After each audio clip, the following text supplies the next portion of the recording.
White man, yeah. Why you trying to take these checks from me? Why you trying to get the best of me? Why you ain't never resting shit? White man, why you always got your racism? Why everybody privileged? Why you trying to get the vote of them? Black man, why you so negative? Why you ain't working hard enough? Why you complaining every day? Johnny man, why you gon' overcharge me, son? All I wanna do is feed my young. Maybe even feed the homies too. Maybe even feed my brand new book. So I'm a man. Why you tryna get the best of me? Why they tryna do the rest of me? Why ain't I doing the face of me? Why they to R&B? Gonna get back to trap, that's I did. Gonna get myself like Bayade. See it in my native language, yeah. I swear my worst spirit's falling in love, man. I swear my worst spirit's having some kids, yeah. I swear my worst spirit's disappointing my parents. I hope I never do it. It's apparent when I hope I never break another heart. I hope my good friend is not falling off. I hope that's so patient with me now, 'cause I'm gonna keep grinding. 'Cause I'm gonna keep grinding. White man, yeah. Why you tryna take these checks from me? Why you tryna get the best of me? Why you ain't never resting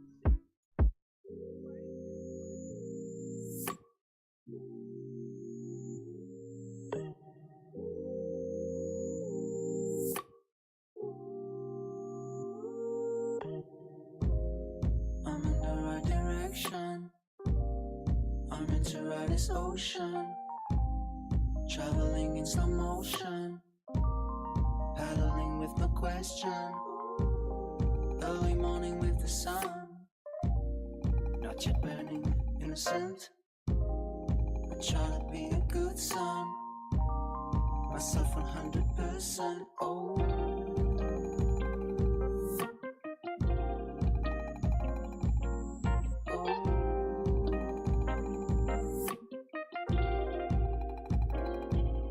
feel it inside. I wanna reach that. It's somewhere inside. I wish you reached that. Skyline, skyline. I wanna reach that skyline. Skyline. I wish I reached that skyline.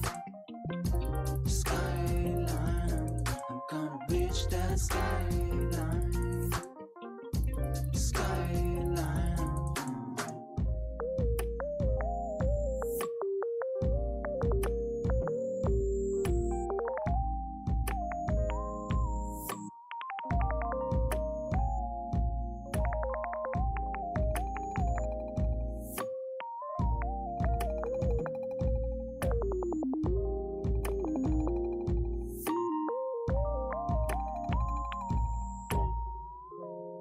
Endless troubles to go through. They're strewn in the city.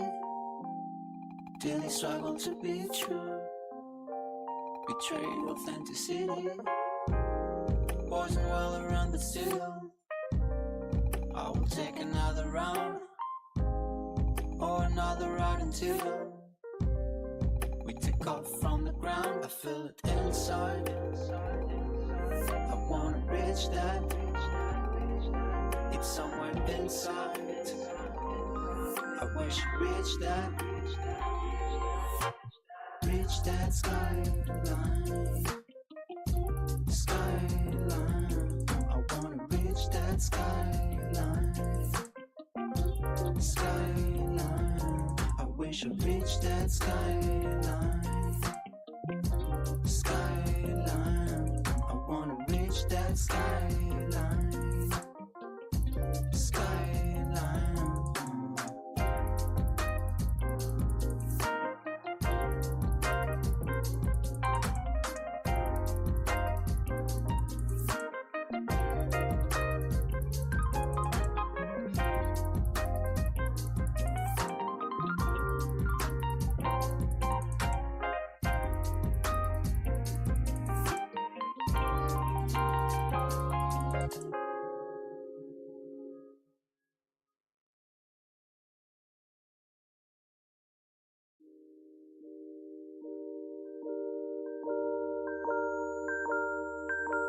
Skyline, inside, see a skyline.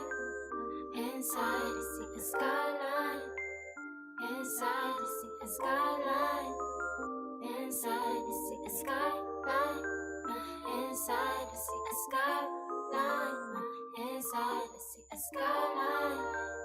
Inside, see a skyline. Inside.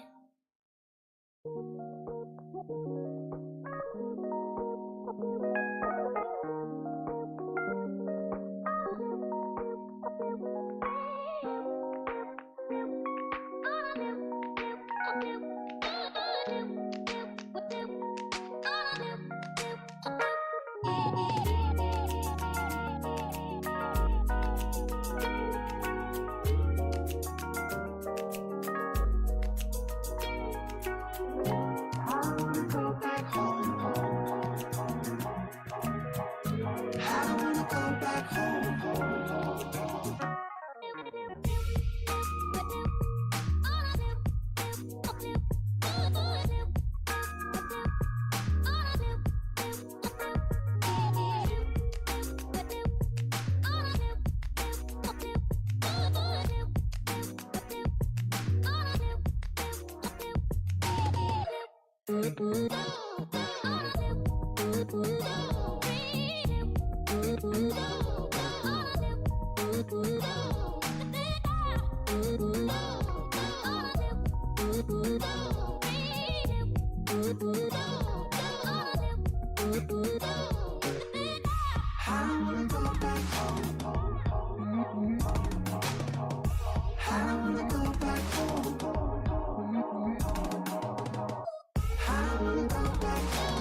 I don't wanna go back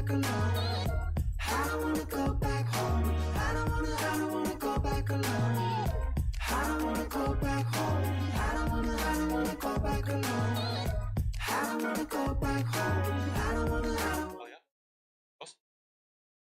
Good morning. Hello.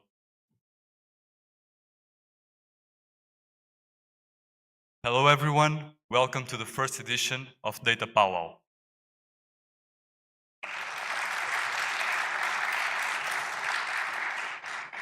We are absolutely thrilled to have you here today on this very first edition at this remarkable event, which is dedicated to the world of data science, and it was entirely organized by students of the University of Porto. Firstly, we would like to express our heartfelt appreciation to Professor Ana Paula Rocha on the behalf of Dean of FEUP, Professor Ana Paiva on the behalf of the Director of the Department of DAE,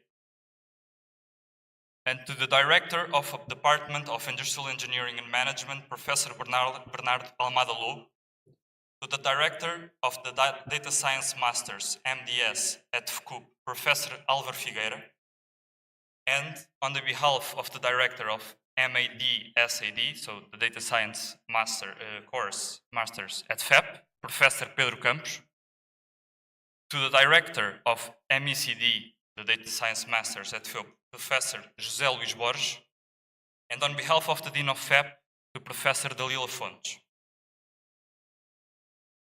who have graced us with their presence today and their support. Our profound gratitude also goes to our valued sponsors, SEEB, DevScope, INESCTech, the Masters in Data Science and Engineering from FEUP, and LIAC, Artificial Intelligence and Computer Science Laboratory, and to our supports, the Center of Responsible AI, Fraunhofer, FEUP, and DAE. Without them, this event would have not been possible. We must not also forget to acknowledge the invaluable support of the Department of Computer Engineering, and in particular, extend our deepest thanks to Ana Santos for her assistance and dedication.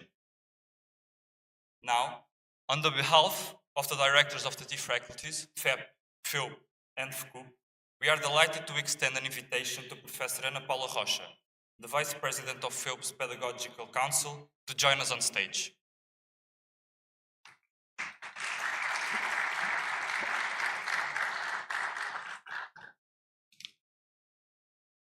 Hello, good morning.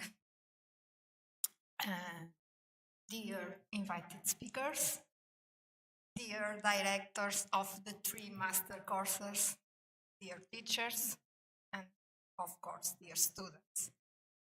Welcome to FEUP, welcome to this event.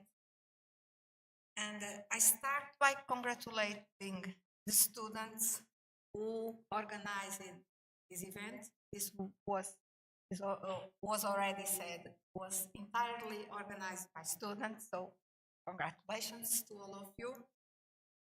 And it is an honor to FEUP to be the host of this event, where such a relevant and current topic will be discussed, that is data science.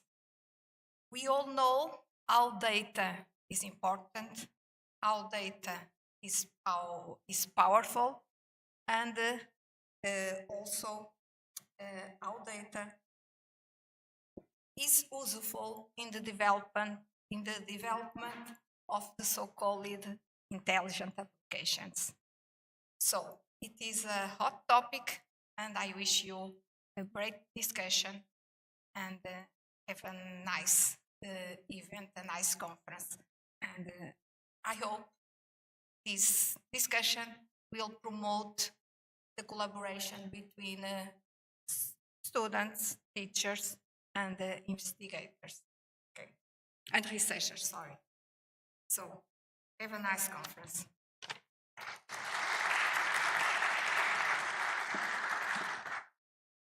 Thank you very much.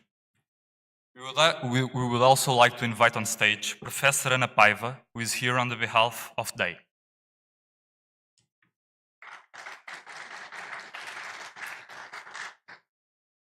good morning, everyone. So, dear estimated guests, distinguished speakers, dear colleagues, dear students, on behalf of the Informatics Engineering Department, it is my pleasure to extend a warm and enthusiastic welcome to POWWOW event. It is a little strange to pronounce this name. I would like to know more about the origin of the POWWOW, or POWWOW. As already been said, this event is organized by students from Master in Data Science and Engineering, Master in Data Science, and Master in Analytics, and represents a significant milestone in the academic calendar. So it promises to be an exceptional showcase made in the fields of artificial intelligence, machine learning, and data science. So I would like to highlight three points about this event. First, keynotes. The program features engaging presentations by Portuguese and international experts, offering diverse perspectives and insights into the rapidly evolving landscape of informatics engineering. The other aspect is related to the poster session. So you have the opportunity to witness our students' innovation, creativity, and dedication as they present their projects and dissertations. And finally, the networking activities. So this event provides the perfect setting for fostering meaningful connections and collaborations. So the University of Porto takes immense pride in being a hub of learning and research in informatics engineering, with over 300 students dedicated to mastering artificial intelligence, machine learning, and data science. Our commitment to excellence, I believe, it's evident. So I want to express also my gratitude to the organizing team, the students that worked tirelessly to make this event possible. So once again, I extend a warm welcome to POWWOW, and I anticipate the thought-provoking discussions, valuable connections, and innovative ideas that will undoubtedly emerge during this event. So thank you for being part of this exciting journey. I look forward to the remarkable insights and experience that this event will bring. Warm regards to you all, and welcome to FEOP and POWWOW. Thank you.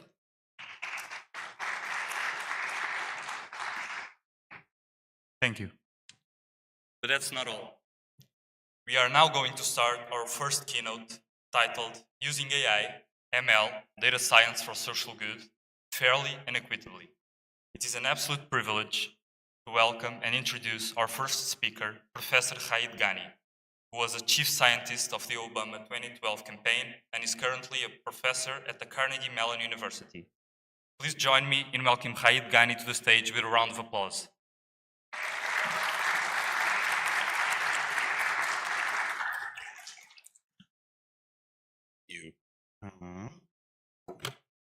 I can switch slides.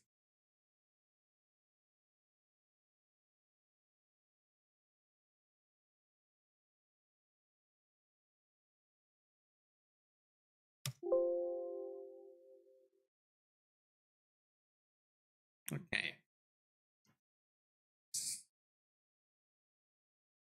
Okay, I'm gonna just switch over here so I can not hiding in a corner.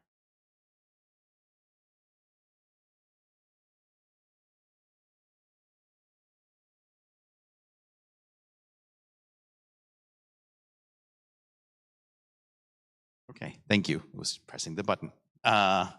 Thank you very much for inviting me here. And again, all of you who've organized this event, organizing events is hard, and it takes a lot of work, and so very much appreciate you all putting the work together. Okay, so I thought I could do a few things. One, I can put, I forgot to put generative AI on there. I just assume I'd like to put all the buzzwords there so that you're not confused about where you are. You're coming here for data science or machine learning or AI or all sorts of words, because they're all kind of at some level trying to do similar things, right? They're all trying to help people make decisions, do things using some type of data. And so it doesn't really matter what the current buzzword is. A lot of the things that we're all working on, that you're studying, are all towards the same aim. And so what I thought I could do is spend some time talking about some of the projects that we've been working on recently, and then I'll go into some of the more detailed things that might be interesting. But feel free to kind of ask questions if you want to interrupt me in the middle. Perfectly fine. Happy to answer questions if something is not clear, or happy afterwards too. So let me start with some examples of work that I'm working on, and unfortunately they're going to be all very depressing, because the reason we work on sort of projects kind of with social impact is because there are problems today. If everything was perfect, then we wouldn't be working on these things. Unfortunately, they're not perfect. So they're going to be a little depressing, sometimes literally. So this is an example of a project that we've been working on for a couple of years with a couple of states in the US. And the challenge here is, the mental health and behavioral health crises have been increasing, not just in the US, but around the world. There are more people facing suicides, thinking about suicides, different types of other medical issues, mental issues.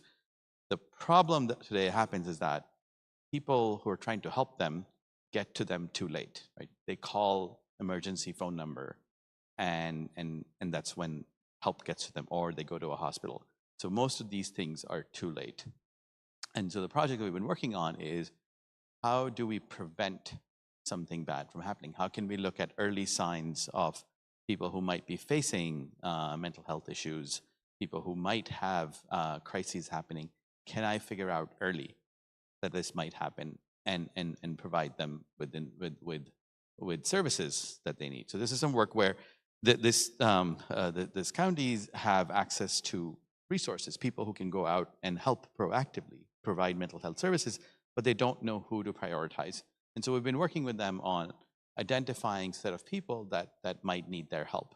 And I'll talk about this more in detail later, but one of the nice things, or one of the challenges is that, when you build a system, a machine learning or a data science or AI system, it's not enough to just tell them, here's the person, go help them, because that doesn't give them all the information they need to figure out, is it urgent? Is it going to take a long time? What type of help do they need? Is the help working? So you have to kind of think about, how do I build a system that helps them make that decision, that helps them improve the outcome? So this is some work that we've started last year, and we're at a point where we're going to run a trial in the next few months to test how effective it is. This is another project. Homelessness, again, is an issue in a lot of countries here, rest of Europe, a lot of the world. And this is the project we're working on. So I'm in Carnegie Mellon University, which is in a city called Pittsburgh. And this is kind of the county that the Pittsburgh is based in, where one of the ways people get into homelessness is they're living in a home, they're renting a home, and they can't pay their rent. So the person who owns the house goes to court and says, this person hasn't paid me rent in 3 years or 2 months or 6 months. I would like to evict them, which is kicking them out of the house. For a lot of people, that's the way they get into homelessness, where they get kicked out from their house because they can't pay their rent, and then they get into homelessness, and pretty horrible things happen. Because once you're homeless, other things also go wrong. You can't get a job because you don't have a stable place to live. You might not be able to get health services. You might not be able to go to school if you have kids. So a lot of things trigger. So this government agency has some resources to give people money to pay for their rent, to keep them in their homes. What they do today is they have a waiting list. So people call. You get on the waiting list. Whoever calls first gets the help. And when they run out of money, the rest of people wait. Next month you call again, you get on the list again. You have to keep calling to be on the list, and whoever calls earlier gets the money. And what they realize is that that's not the best way to do things. Everybody who is not calling somebody doesn't call doesn't mean they don't need help. In fact, somebody doesn't call, they probably need more help because they don't know that they can call, or they don't know how to call, or they don't have access to all these resources. So what they want to do is try to figure out they want to use this money that they have. They can't help. So one thing you're going to notice here in a lot of my examples is the challenge is that a lot of these government agencies, they can't help everyone that needs help. And that's sort of the core issue, right? If there was enough money to help everyone, that's the way to fix the real problem. It's get enough money so you can help everyone. But here they don't have enough money. So they're saying, if we can help, let's say 500 people, 1,000 people every month, how do they allocate this money to reduce homelessness? Because you can allocate this money to keep people in their homes. And if you give people, and there are lots of ways of doing that. So they want to sort of figure out, how do I prevent homelessness? And so what we're working with them on is identifying people who are facing this eviction process, who, if we don't help them, will become homeless. And so giving them this money lets them stay in their home and doesn't make them homeless. It doesn't solve everybody's problem, but that's sort of the core focus. And so this is another project. I'll give you another. So this is a very different example. This one is with a hospital system in Pakistan. And in a lot of countries, including Portugal, most of Europe, US, when you go to the hospital, the doctors are seeing you. When they see you, they code your condition into what's called a diagnosis code. It's going to be something like B43.64, and that summarizes your condition. What that allows them to do, in the US, it allows them to bill for patients. Like, that's how they charge for it. So it's worth a lot of money for them to bill that right. So they hire a whole team of people. They call them coders, not the coders we know, people who code, medical coders. So they take the notes and then that the doctor's writing, and they write down the code. And then that's how they figure out how to charge. But it's also useful for things around to trigger workflows on what tests should be done. And if you discharge somebody, you can sort of check for this code, you should check on a week later, 2 weeks later, or if somebody's coming, if there's a disease outbreak happening, if you don't have the codes for it, you just have notes. You can't figure out what types of diseases are coming from where. So this hospital in Pakistan, it's a free hospital, so they don't need to bill, which means that they also don't have resources to turn notes into code. So what they do is, somebody comes into the emergency room, they write down what's going on with them, they send them to the right place, and they try to treat them, but everything is written in these notes in text. And so the question they're coming to us with is, well, we can take care of this person right away, but we can't do all these other things because we don't have codes. Can you help us turn these notes into these diagnosis codes so that we can then do all the other things? So we've been working with them for the last year again on building a system to help them turn the emergency room notes, the nurses, the doctors, and the hospital into codes that they can then use to do all the other things that I talked about. Different project, this is in the US. If you sort of, there's a lot of homes, this is kind of right outside Washington, DC. It's a city called Baltimore. And one problem they have is they have a lot of homes that are connected together, very much like here in Porto, right, all the homes. And so as the homes get old, some of the homes are abandoned. People have left their homes because it was in really bad condition. They couldn't keep up with it, so they left. Now, when there's roof damage happening, what's hard to detect roof damage from the street. If you're walking around, you don't see any roof damage. And the problem with roof damage is if it affects your home from the top, it also affects all the other homes. Like if this home falls, all the homes. And that happens pretty regularly. So what this city was trying to do was figure out, can we detect roof damage before it's too bad? And so they tried to look for ways of doing that. And they first went to satellite imagery, and satellite imagery was too low resolution to be able to figure out roof damage. Then they found another data source, which was a company that flew drones over the city to collect aerial imagery. So it's higher resolution because it's lower, it's not from the satellite. And so what they did a couple of years ago was they got this imagery for the whole city, and then they hired some interns to look at them and say roof damage, roof damage, roof damage. As you can imagine, it took them a long, long time, and they couldn't even get through the whole city in several months of work. So we started working with them to take, luckily we had that data as training data. So we could start from that system and from that data and start building a system that takes the entire city and gives them high, medium, low roof damage, so they could start looking at those inspections and start looking at which homes to go in and prioritize for different types of interventions. This is another ongoing project. This is in India, and the issue there is when they plant a lot of crops, once they harvest the crops, there's the leftover, it's called stubble, right? It's all left over there. Now, what people do in most places is they take it out. They cut it out, they take it out of the ground because they need to plant something else. Now, it takes time and effort and money in order to take it out. So what they do there in a lot of places is they just burn it, because that's the most efficient way of getting rid of that. They just burn the whole thing. Now, burning it causes all sorts of issues. There's pollution, but they have huge health issues there. People have estimated, like smaller lungs because of that pollution in those regions. Now, the government is trying to do a lot of things. The one big challenge they're facing is that they don't really know what's actually happening on the ground.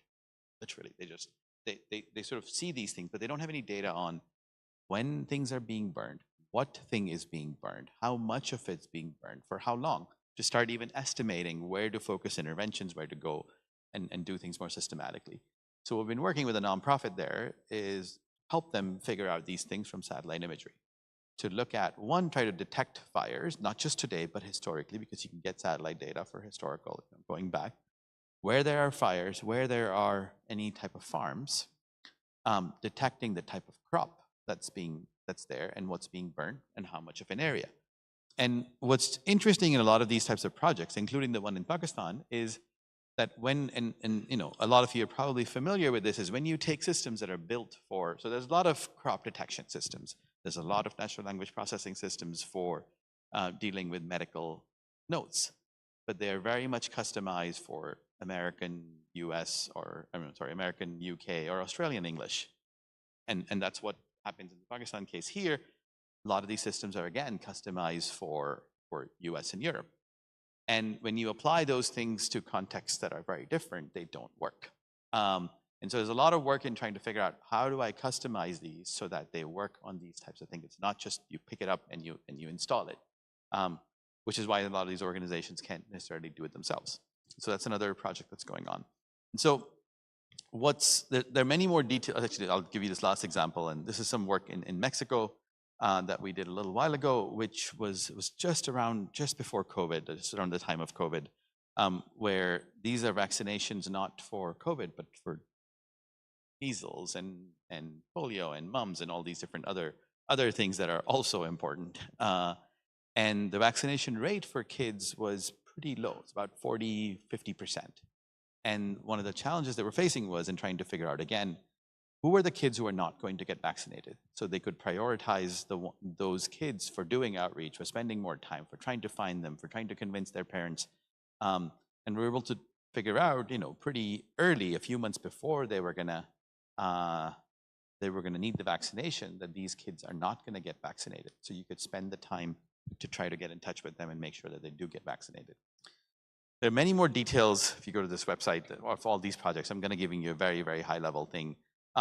But there's sort of three things that are in common across all these projects. One is that none of these are autonomous systems. They're not doing things by themselves. They're not making any decisions. And so when you hear the term like algorithmic decision-making systems or automatic decision-making systems, most of these are actually not automated. They're not making any decisions. They're just informing people who are making the final decisions. Now they affect how the human makes the decisions, but they're not making decisions for you. They're giving you more information. And so that's one kind of thing in common across all of them, whether it's the people who are trying to figure out who to allocate homelessness money to, whether it's trying to help people who are going to do outreach for mental health services, whether it's trying to help figure out who's not going to get vaccinated and convince them. So that's one thing. Second thing, as I mentioned, is common is all of them have limited resources, limited number of people who can do something, limited number of people you can help for mental health, limited amount of money you have for giving rental assistance, which leads to the third thing that's common is you can spend that money, you can spend the resources to achieve very different goals. You can spend all the money on people who are easiest to help. You can say, look, I want to maximize the number of people I help with this money. Well, if you tell the computer that you want to maximize the number of people, it's going to find you all the people who are really cheap to help. So they just need a little bit of help, and you just help them, and you help so many people. So that optimizes for number of people helped with this money, which optimizes for efficiency. Or you can optimize for, I want to reduce the number of people who are going to be homeless. So I want to be very effective I don't care how many people get helped, but I want to reduce the number of homelessness. And that's a very different goal. Or you can say, I don't want to help the most number of people. That's not my primary goal. I want to reduce homelessness, but I want to reduce homelessness in a way that's equitable, that makes sure that people who might live in different parts of the city or have different backgrounds or different needs get helped equally or get to the same outcome. And that's a very different goal. So you have to sort of figure out, how do I build a system? And which of first question becomes, which is my goal? What combination of them? Do I just care about one? Do I care about 1 and 2 and 3? If I care about all of them, do I care about them equally? And those are conversations that, it's not just us building these systems should be having. We should be learning how to have these conversations with people who are being impacted, who are actually, using these types of systems. We should be kind of helping the conversation. We shouldn't be deciding. It turns out today, none of those things typically happen in these types of projects. You make some assumptions, you do something, and then you build something, and then you later figure out it might be doing one of these things implicitly. And it's most often the goal of efficiency that most of these systems optimize for. And the reason I say that is, think about sort of a metric like accuracy or AUC that all of you have covered probably in your classes, right? Those are horrible metrics. Never ever build a real system. In class, that might be okay to learn, but if your teacher, your professor tells you this is what the real metric is, challenge them. Because in no real problem, that's going to be a metric that you will ever use.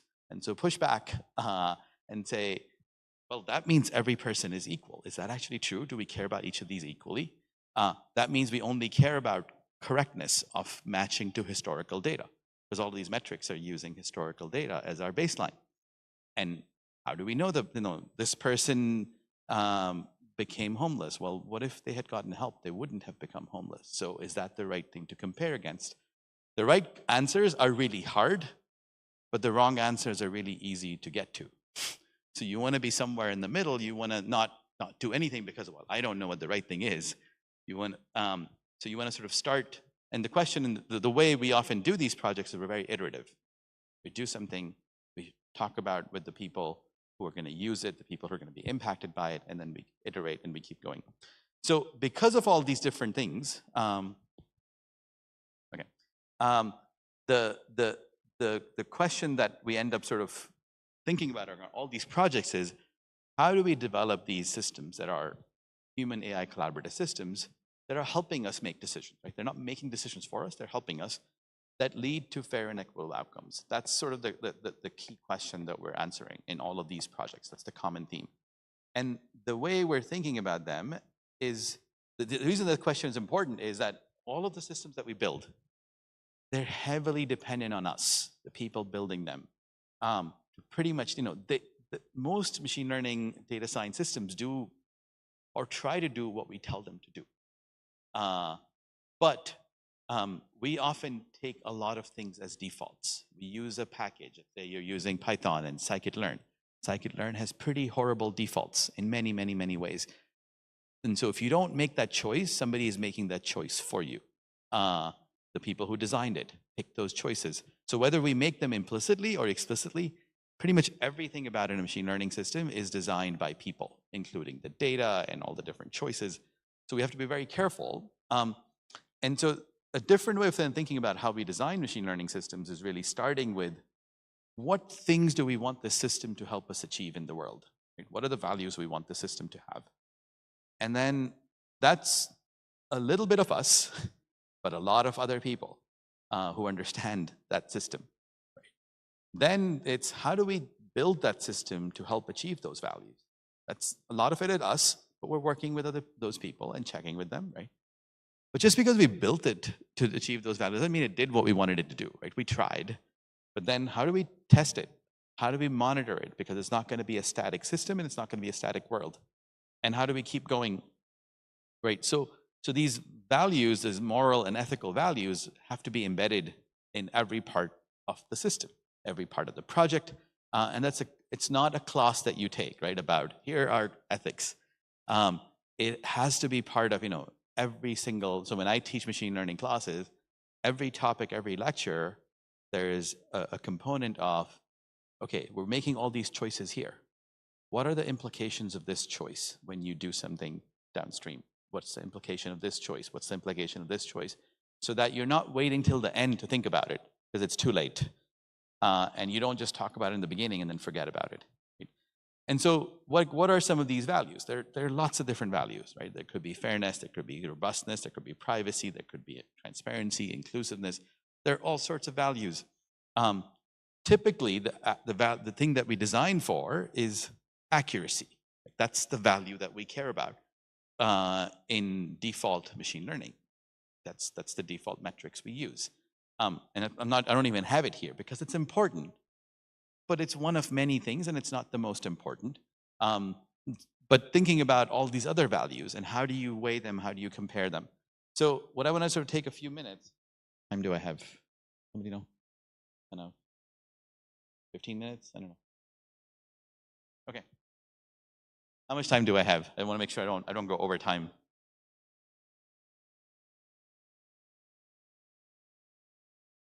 Okay, so then I can go into a little bit. So what I thought I'd go is, instead of going through all of them, I'm going to go a little bit deeper into fairness, because a lot of the work that I do focuses on that piece, but also we do a lot of work around explainability and some of the other things. But I'll kind of give you an example of what does it mean to embed fairness into your system. Right? And so before you even start working on a project, you think about, look, should you even be thinking about, is this project worth working on? Because a lot of times we get a project and we sort of start working on it. How do I work on it? But should we even do this project? If we worked on this project, will it have the impact we want it to have? And then trying to figure out what are the different values that should go into that system. And again, as I said, that's not a conversation that you have with yourself or with a technical team, right? It needs to involve. And so there's a guide here for, I can share the links, but that we've put together for how do we scope and formulate these types of projects? What are the different questions you should be thinking about? How should you think about answering them? What are the implications of answering these questions? And the second piece becomes sort of, for the fairness piece, is starting from, if you care about making a system fair, it's very easy to say a system is fair. It's very hard to figure out what that even means. It could mean so many different things. And so step one is really thinking about, what does it mean in this specific context? Because there's no generic definition of fairness. Because fairness is not a machine learning concept. It's not a data science concept. It's a concept that's been around for many centuries, and from the beginning of the world, probably. So it's not a new concept. What we're trying to do now is say, how do we get our systems to help us achieve fairness? Because it's not about the system being fair. It's about the system helping get to fairness. Because who cares what the system is? Nobody cares about the system. What we care about is, what does it affect? How does it affect the world? People who use the system will use it to make changes in the world. Will they be changes that lead to good things, or will they be changes that lead to bad things? The system is part of it, the AI system, but this human is also part of it, who's making the decisions, and the people impacted are also part of it, right? So first step, which is probably the hardest step, is let's define what we mean by fairness or equity goals in this case. Step two is, as you start building the system, you want to continue to measure and see if you're getting to that definition. Not at the end, not just the beginning, but pretty much at every step. Right? You're going to find whatever you do, that any system you build is going to have some components of, it's not going to be totally fair. It's going to have issues. And before we fix those issues, we need to figure out why those issues are coming up. So then we have to look at, okay, what are the causes of this bias? Is it something that's happening in the world that's causing the data coming to me to be biased? Is it something that I did? I chose this data source that was biased and I didn't think about it. Or it's not the world, it's not this data, it's me. I made these bad choices. I used these parameters and I shouldn't have done those. Or it's not me, it's something else. And so we can talk through that. Once you figure that out, the next step is, well, let's try to improve. Let's try to figure out, how do we fix the issue? You're also going to find, most likely, that you can't just algorithmically fix a lot of these things. A system might result, at the even end, it might be unfair. But that doesn't mean that it's not fixable. Right? So let's say you're being unfair to a specific group of people. You're under allocating them resources. if you know that your system is bad at that, you can add resources towards those people afterwards, right? You don't have to do exactly what the system tells you. You take the system as an input and you say, well, I know the system is 20% worse for these types of people. So how about when I allocate resources, I increase, that's nothing to do with machine learning, but you know how to compensate for some of these things. And then it's not going to be constant. So how do we monitor and evaluate the system so it continues to check and see what happens because of the actions you're taking? So that's the overall set of steps, right? So let's kind of go a little bit deeper into defining, right? What you're going to see if you read literature on machine learning and fairness, that step one will be, here are 3 million definitions of fairness that you can have. That's going to be the first thing you're going to find, that thousands of these, I'm exaggerating, but tens of these definitions. Second thing you're going to hear is, well, these definitions are all incompatible, so if you get A, you can't get B, and so I don't know, right? Most of these people are going to say, oh, well, you can't have this or that, so we shouldn't do it. Or it's going to be, we can't have this or that, so let's pick one.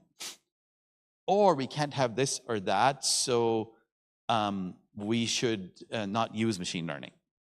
Like, those are typical things that show up when we work on real projects, where people say, well, I read this paper and it said you can't get both definitions, so we shouldn't use machine learning, we should continue doing what we're doing, right? And that's the wrong conclusion to get from those things. And so the hardest piece, so here's some examples, right?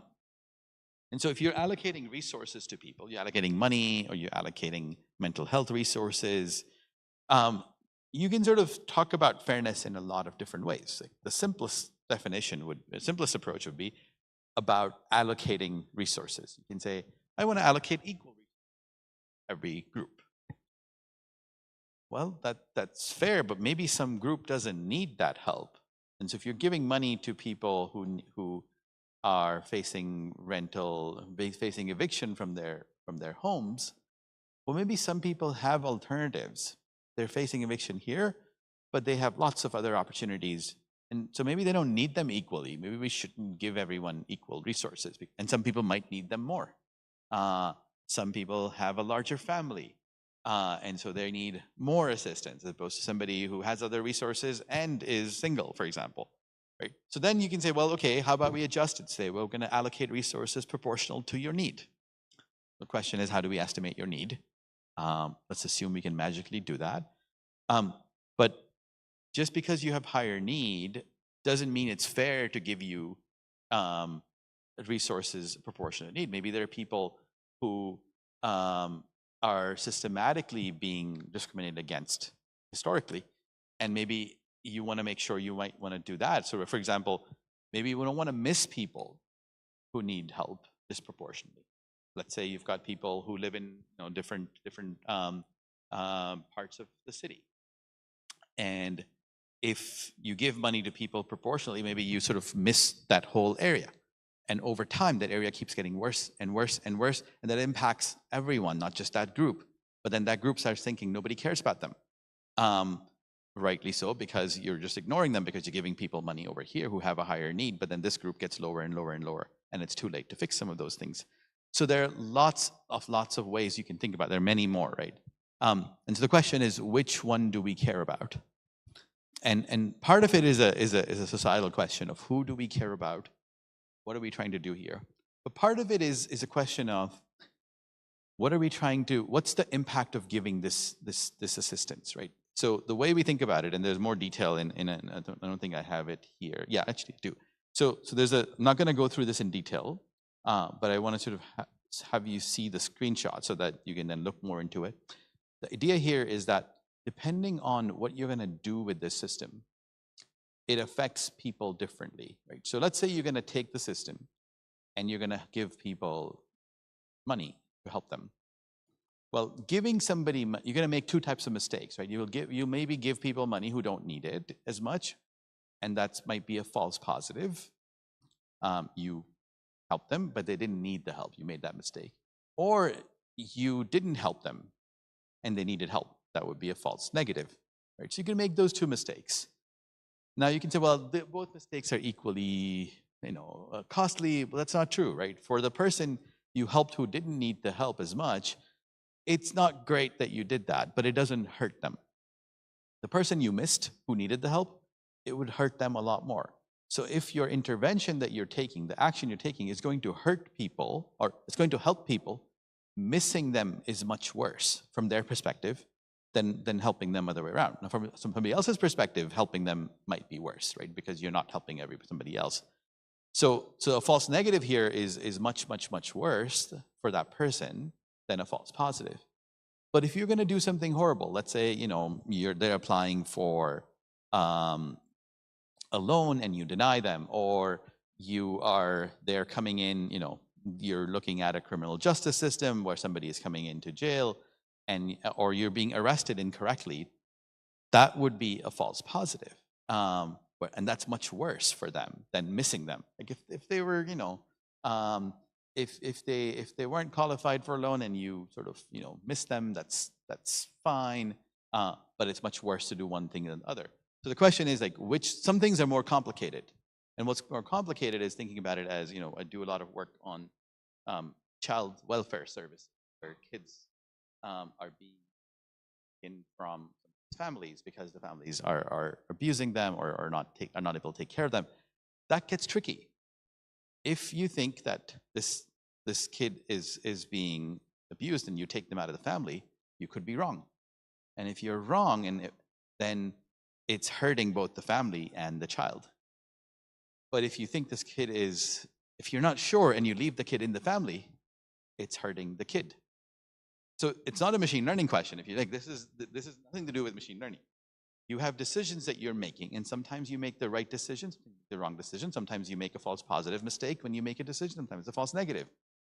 And you have to figure out what the right thing to do is. The machine learning question is really, how do I implement this as a system to help people make that decision? These values are coming in from the outside. And so that's why, this is nothing to do with machine learning, right? But what it tells us is, what do we want this system to help do? If we want to make sure that we don't miss people disproportionately because we're doing an intervention that's an assistive intervention, then we want to make sure that we're on kind of on this side over here, which is we're helping people. So we want to make sure that we don't miss people disproportionately. And if we're hurting people, which means we shouldn't be doing in the first place, we want to be on this side of this tree, right? So that kind of helps us figure out, what are we trying to achieve? The second thing then becomes, how do we test if the system is kind of getting to what we're trying to get to? Once we've figured out the metrics we care about, and these are not absolute metrics, they're kind of relative. You don't want to sort of exactly maximize for that. You want to keep them into consideration as you look at other things. And so the next thing is, how do we audit and how do we check if it has bias? And there are many tools for that. One of them that you should ask more about, that he was the primary person working on it, is something we built several years ago. That's an open source toolkit. There are many others. Microsoft has one, IBM has one. A lot of these, it's not something difficult. But what it helps you do is check for bias as you go through each step of the system. Every time you build something, you just run an audit. Every time you build a new model, you check for an audit. Again, it doesn't fix anything. And again, it has some issues that we can talk about later, because it relies on you knowing the right answer, knowing the ground truth, which you compare. And you may not always have that, or they may not always be correct. So that's kind of another component. The third piece is, I find mistakes, I find errors, I find bias, because you always do. These systems, again, most of our machine learning algorithms are not designed to produce fair outcomes or fair predictions or fair in anything. It's designed, again, to optimize for some sort of accuracy or AUC. So you wouldn't be, you shouldn't be surprised. You're going to find problems. You're going to audit them and you say, look, most of the models I build are totally unfair. So then you need to fix them. Right? And the question is, well, before we fix them, I don't even know what the bias is coming from. Where is it coming from? So then you go through, and this is some work we're doing now, which is we're kind of looking at the root causes of bias and trying to look at all the decisions that get made when designing a system. And there are thousands of those decisions. What is the impact of each choice? So the common thing I often see is people sort of talk about, Well, your model is biased because of data. It's all the blame on the data. And it turns out the model is mostly biased because of people. In lots of different ways, people make the models biased. So how do people do that? Well, the first thing is the world that we live in is biased, right? And so let's say you get data from hiring. Somebody is recruiting people, they're doing a hiring. You have perfect data in most cases, right? You know exactly who applied. You know exactly what their resume was. You know what the recruiter did. The data capture is really, really good. And you still see, hiring systems being biased. Why? Because the hiring process is biased. Because the world is biased. The world is racist. The world is sexist. And it generates perfectly accurate data. There's no problem with the data. The data is good.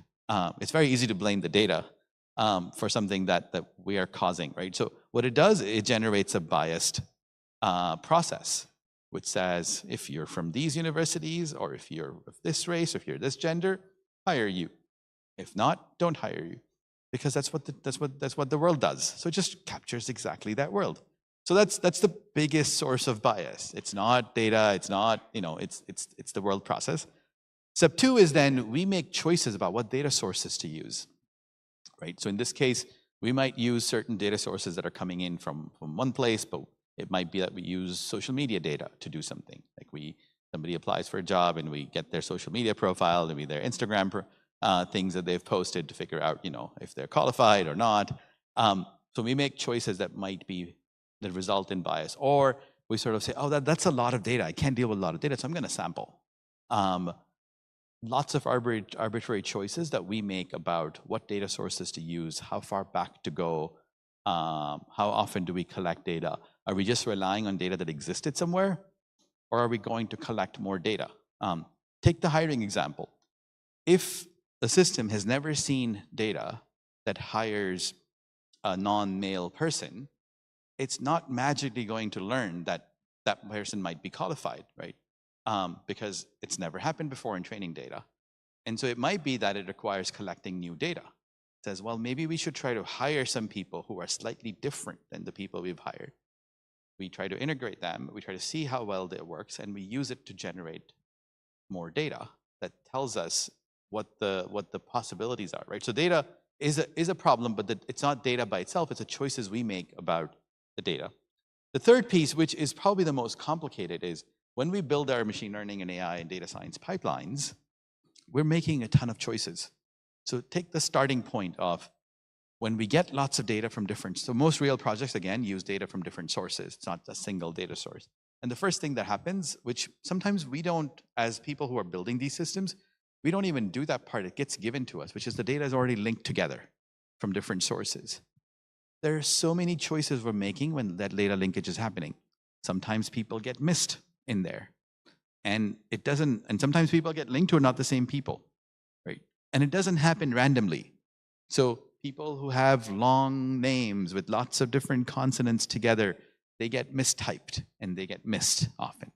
People who have really common names get linked together, or who live in streets that are kind of the same name, and they get mislinked together, right? Those are not random people. So what happens if you're going to give somebody a loan and you have a job here and a job here, and you don't link them correctly for this person, you just missed them having a job. That means you might think they don't have they're not able to pay back the loan, their credit score is lower, so that hurts them. Or if you link people together and this person has a bankruptcy and this person doesn't, but you accidentally put them together, you're going to hurt this person.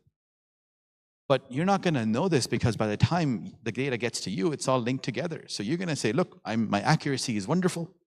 I can take this person, predict their outcome, here's their answer, but you haven't really seen all the things that have happened way before. Same for when we get data that has missing information. We don't have somebody's age, or we don't have a lot of medical tests. Like, everybody doesn't get tests for everything, because doctors only run tests that are needed. So when we were putting them in machine learning models aren't that great at dealing with missing information, because they want us to make an assumption for them. And so what do people do most commonly? Well, the worst thing people used to do was just drop that person or drop that column, right? That's the worst thing you could possibly do, because dropping a person means you don't need help. I'm not going to help you. I'm not even going to bother, providing you with any resources because you're missing this column. That makes no sense. But we used to do that, and still some people do. But the second worst thing you can do is fill in with, let's say, the mean. Right? Because now imagine a data set you're using, and that has, 80% of people are male, maybe 15% are female, and 5% are non-binary. And you say, well, this person is female, and they're missing, age or missing some other attribute. I'm just going to take the mean of the data and put them in there. Well, now you've made this person look like males because the mean is going to be dominated. It's a very small choice, but you've changed this person. And so now this model is going to treat them more like male because you've imputed and filled in the missing value. Again, a tiny little choice that we might not even think about very much. Huge impacts downstream as your model goes on and does different things, right? So there are lots of these things, the types of models we use. If we use linear models, which a lot of people like because they're very interpretable, well, they're also very racist or sexist, because what they do is they take the majority and try to find one big model. I was just doing this, 2 days ago. I was working on a project for liver disease, and linear models are actually pretty good, surprisingly, even though you have all these fancy neural networks, and like we still use them, but we still compare them to something that's simple. And it turns out in this particular project, the very first pass I'm doing, it's not going to be the final system. It's like the first pass. We had sort of, neural networks and boosting and things getting about the same, and regression getting the same overall numbers, but the regression was much, much, much worse for the smaller groups, because generally linear models are trying to fit one single thing for the entire universe. And that makes them racist, right? That's kind of the, and sexist and all these different horrible things. And so you have to be very careful about what types of models you're using, and you want to compare against some of the other things.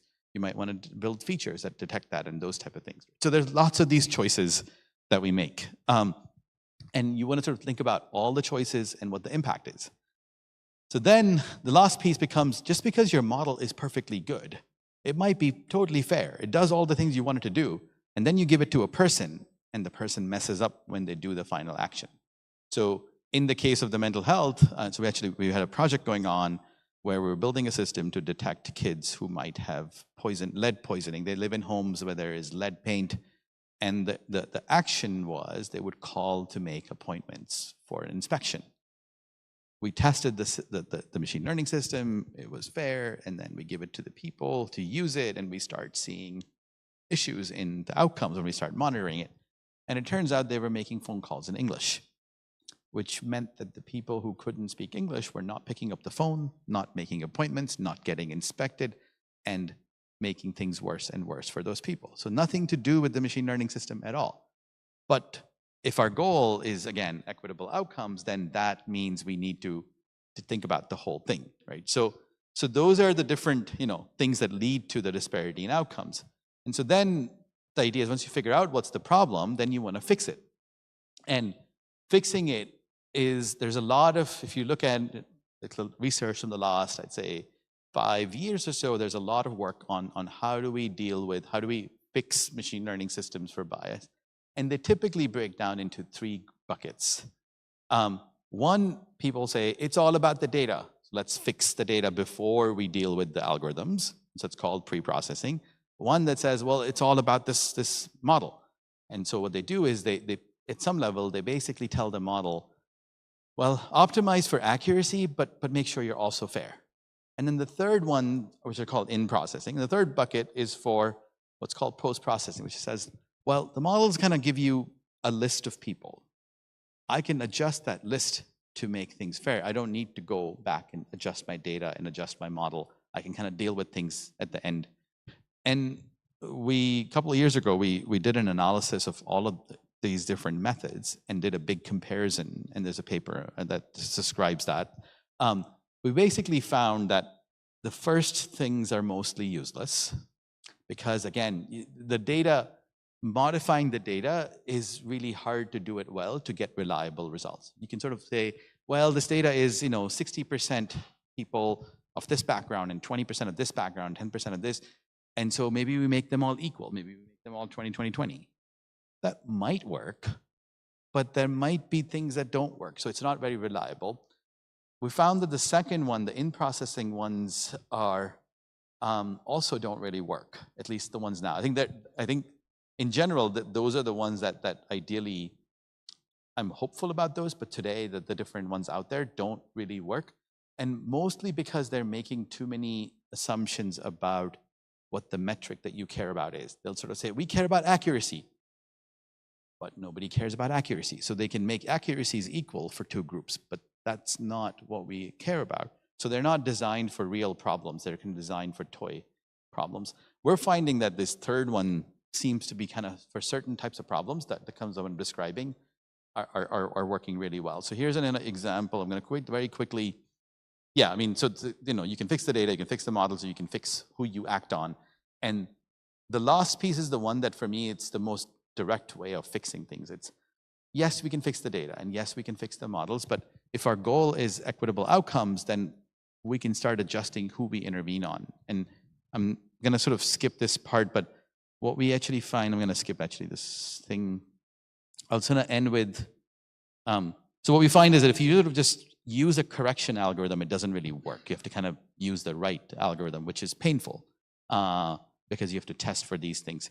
So I'm going to end with this example of a project that we did several years ago that I think it gives you a good idea of sort of what this thing looks like, right? So this project was with the city of Los Angeles in California, in the US.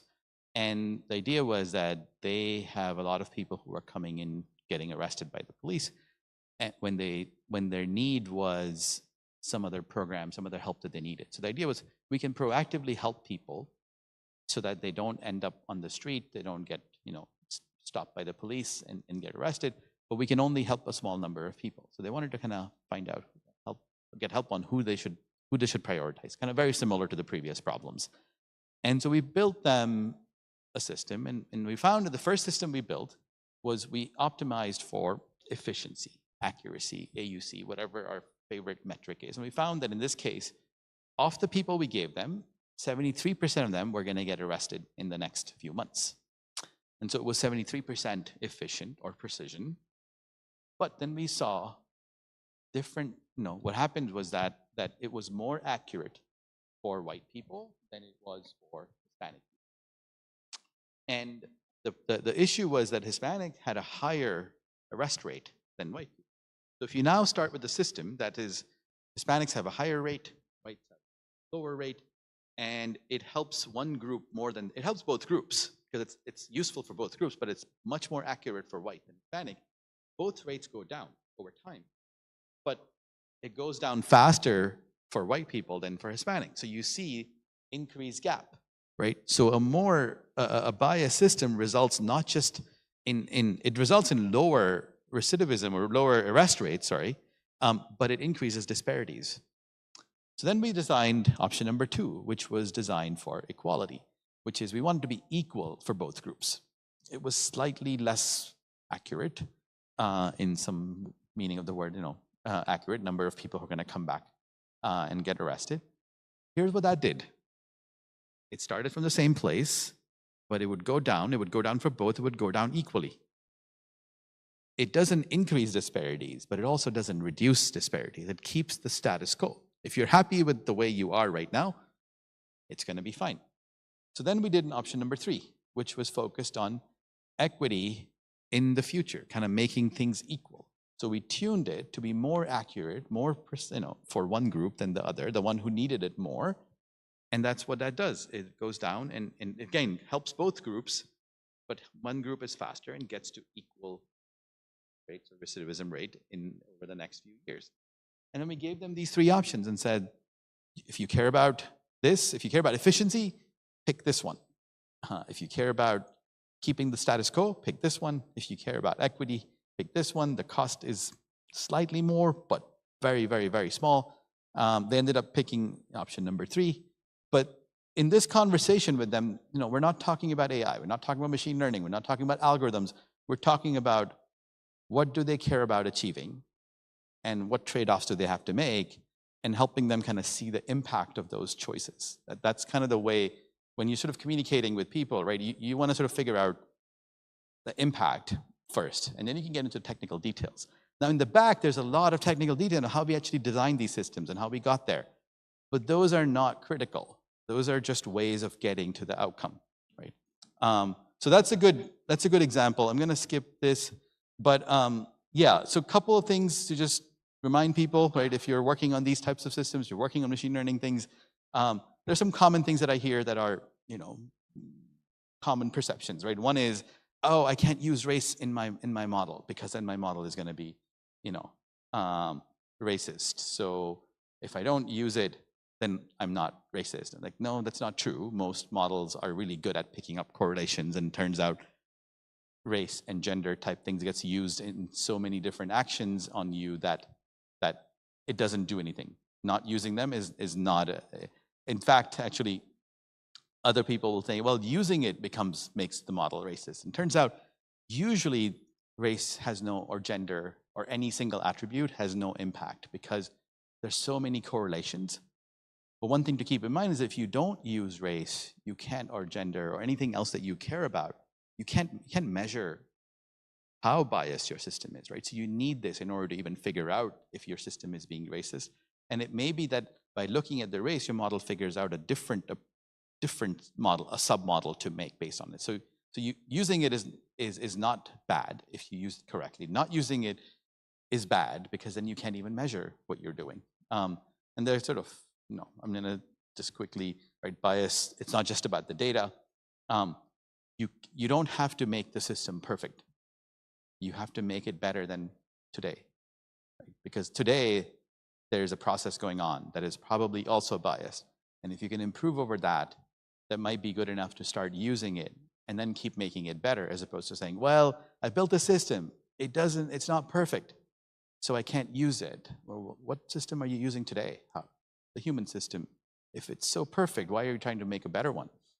Stick with the human one. But a lot of these human systems are not, are not fair, are biased, have issues. And if we can use some of these algorithms to help people, nudge them towards making things better, then that might be a starting point. It's not the ending point. And then, every metric, every bias measure is not equally important, kind of keeping in mind what you care about. And then the other thing you're going to hear is, well, there's this trade-off between fairness and accuracy. And it turns out actually it's not the case all the time.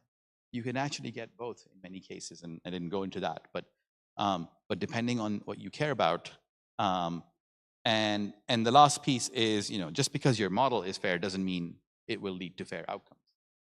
You kind of want to make sure that you're not focusing on the model, you're focusing on the system, which means your machine learning system, which means the human system that's using it, which means the people being impacted.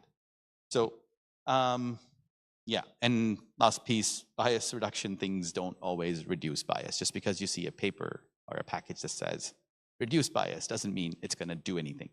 So test them out, and see if they actually work, because most cases you'll be really depressed, like a lot of us are who work in this space. So yeah, overall, I think for a lot of these machine learning and AI systems, right, it gives us a way to be more effective and mostly very efficient, because these systems replicate what's already happened, just faster and cheaper, and they have a potential to be more equitable. But we have to kind of make sure that we actually do that rather than just rely on them to do it out of the box. So yeah, thanks for. I know I went 5 minutes longer. I apologize. I don't know if I have questions, but I'm happy to answer them now, or happy to answer afterwards if anybody wants to talk. So, and if you want to, contact me, my email is also there. So thank you very much.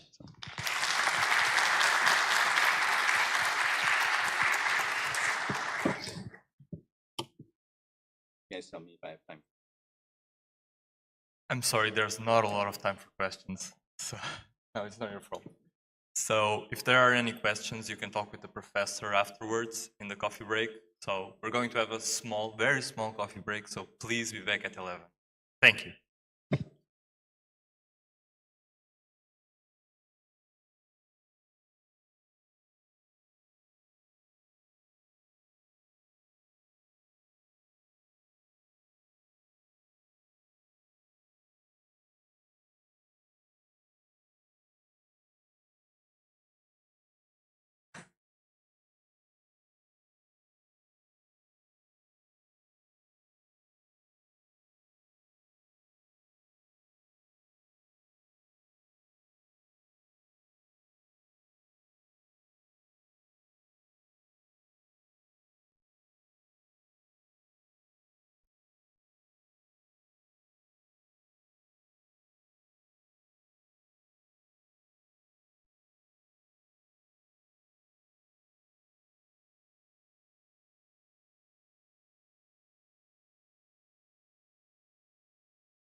White man, yeah. Why you trying to take these checks from me? Why you trying to get the best of me? Why you ain't never resting shit? White man, why you always got your racism? Why everybody privileging? Why you trying to get the vote from them? Black man, why you so negative? Why you ain't working hard enough? Why you complaining every day? Johnny man, why you gon' overcharge me, son? All I wanna do is feed my young. Maybe even feed the homies too. Maybe even feed my brand new book. So I'm a man. Why you tryna get the best of me? What they tryna do the rest of me? Why ain't I been doing the facing me? Why they eat to R&B? Gonna get back to trap, that's Sunday. Gonna get myself like Bayade. See it in my native language, yeah.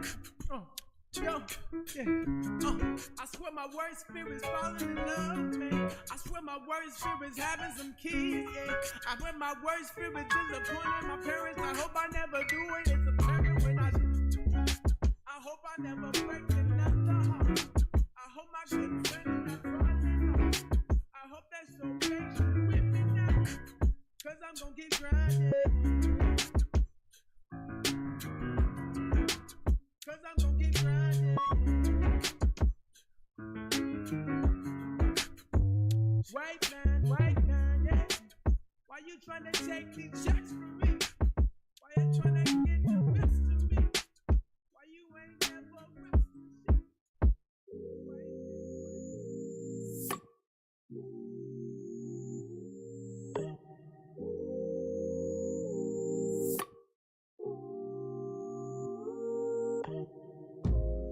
I'm in the right direction.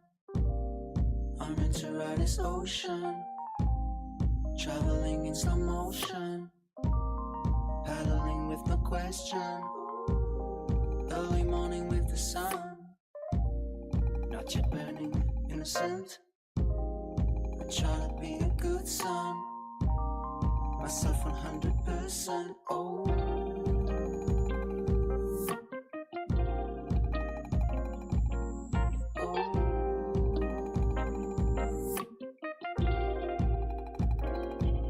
feel it inside. I wanna reach that.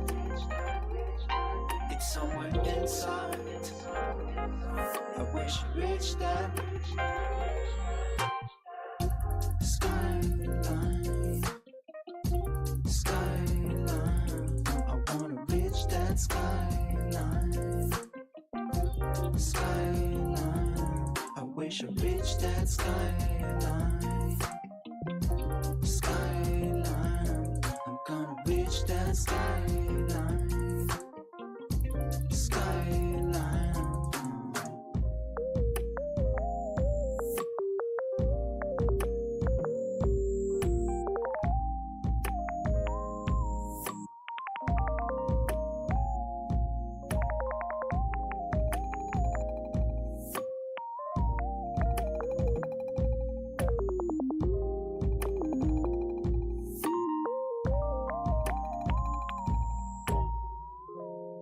Endless troubles to go through. They're strewn in the city. Daily struggle to be true. Betray authenticity. Poison well around but still I will take another round or another route until we take off from the ground. I feel it inside. I wanna reach that. It's somewhere inside. I wish you reached that. Reach that skyline. Skyline. I wanna reach that skyline. Skyline. I wish I reached that skyline. Skyline. I wanna reach that skyline. Skyline.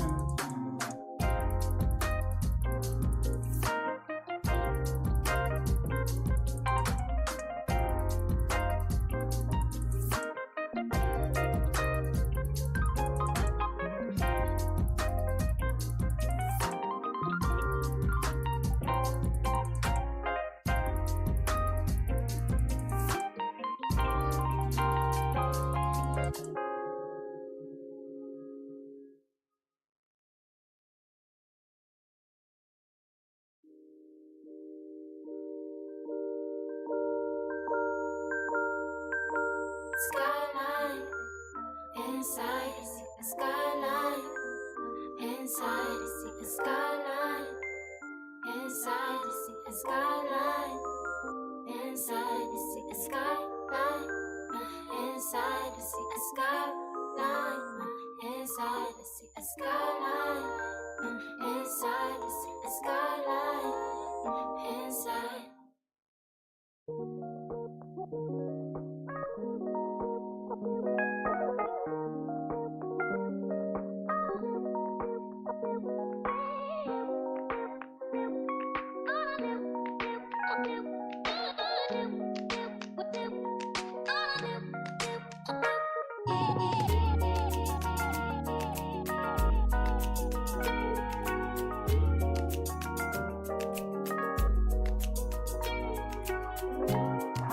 Go back home.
I don't wanna go back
She hit me like that. Saw that thing so beautiful. That she just hit my heart. Oh, that full force and she got me like that. I be like, baby, why you so fine? Gotta make you mine. So hard to find.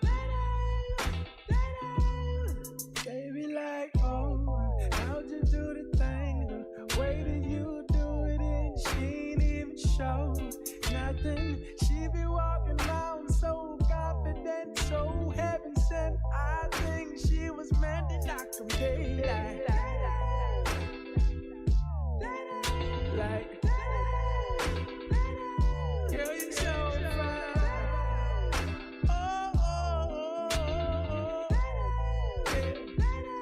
Girl, you rockin' like, baby, so fine. Miss Baby.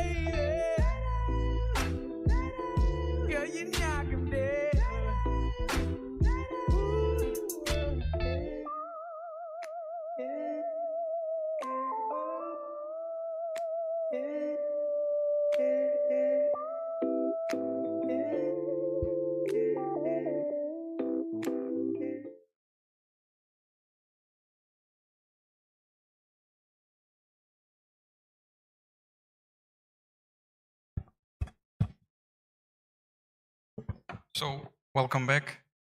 Our next speaker is Pedro Salgueiro, who is the head of the AI research group at FedSci. He has a postdoc at the University of Chicago and data scientist researcher at the Center for Data Science and Public Policy. Worked in data science for social good projects with government and non-profit partners. The theme of his talk is Innovating from Within. Please come back.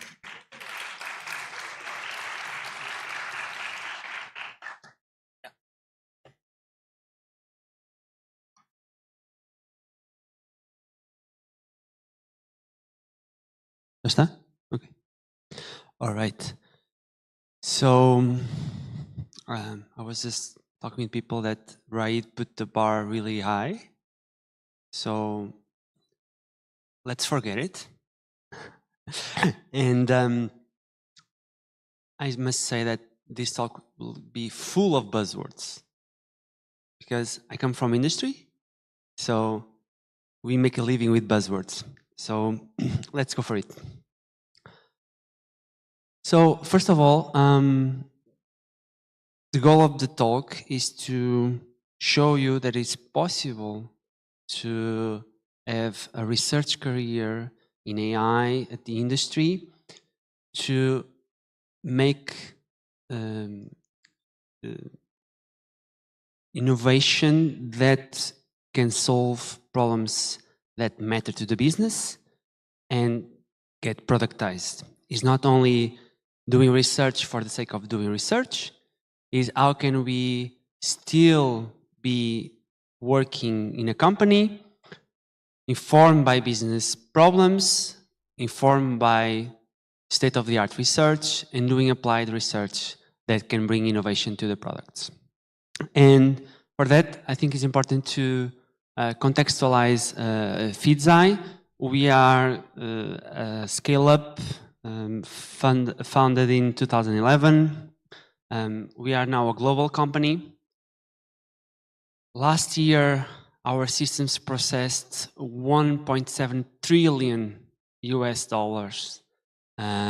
of payments and transactions in the financial system.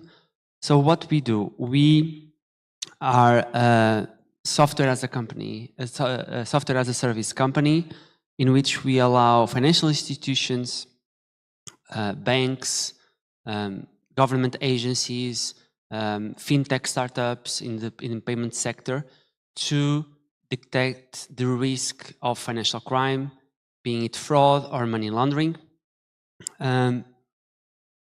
We, of course, have access to huge data sets, and we use AI to make informed decisions about the risk of these events.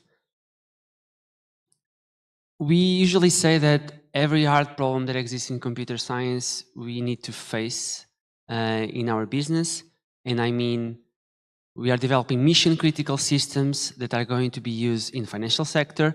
If Deloitte's bank would stop working for 5 minutes, 10 minutes, that would be front page newspaper next day. So high throughput, low latency, mission critical systems, it's where we operate. The company has innovation in its DNA, with 26% of revenue invested back to research and development on the research side and the product side. And we have about 5% of PhD graduates at FedSci. So if you are still considering pursuing your studies beyond the masters, there are opportunities for PhD graduates at industry here in Portugal. So what are the problems FedSci solves for banks? I must start with kind of a personal perspective. Before joining FedSci, I thought that fraud was about maybe you go to a touristic place and you get your credit card cloned, and then you come back from your holidays and there was these strange payments on your account, you report to the bank, they terminate your credit card, you get a new credit card, and it's done. But in fact, financial crime is the most profitable type of criminality in the world. In fact, every type of criminality are tied to financial crime through money laundering and the way of deceiving and putting funds in the financial system. Because we no longer have the cases that we see in the movies in which the criminals hide the money somewhere in the desert. No, actually, criminals are using the financial system to deceive and to make the funds look legit. And fraud is a highly profitable activity. We have billions of dollars of losses every year to fraud. Regulators are looking at this problem. The pandemic and the acceleration to the digital payment space are really moving us to a cashless world in which we no longer use cash. We use mobile apps, we use peer-to-peer providers like we have in Portugal, MBWay. We have challenger banks like Revolut or N26. And we are more and more using online purchases, and we are moving our economic activity to the digital world. And regulators are following these epidemics of scams and account takeover and fraud, and are coming up with schemes of protecting people. Because we may not be conscious of some of the stories behind being victim of fraud or a scam. It has deep psychological consequences to the self-esteem of people that get deceived. And we are talking often people that are more fragile, like older people are very prone to be deceived by these scam kind of modus operandi. So what I'm doing there? So what problems FIDSI solves for banks? It goes from scams and social engineering to account takeovers, malware, mule account detection, card payments. So every type of channel you use to interact with financial system, we provide and we create an integrated view of your behavior in the financial sector, and we provide risks for financial crime. And this is done with a combination of multiple types of data. We have behavioral data in the way you use the mobile banking app, the way you click on your banking application on the mobile, on the web. We collect network information about devices and how there is this remote access control because you clicked on a phishing email and you provide access to your bank account, and there is, or for your device, and there is this remote access to your system. And we are collecting data that are proxy indicators of this risk of you not being the one using your system, not you using your bank account. It's huge volumes of data. We are talking about billions of data points processed every year, and we have to make decisions usually under 100 milliseconds. So where a research department sits in a company that using streaming processing, cloud computing, distributed systems, and AI to fight financial crime. We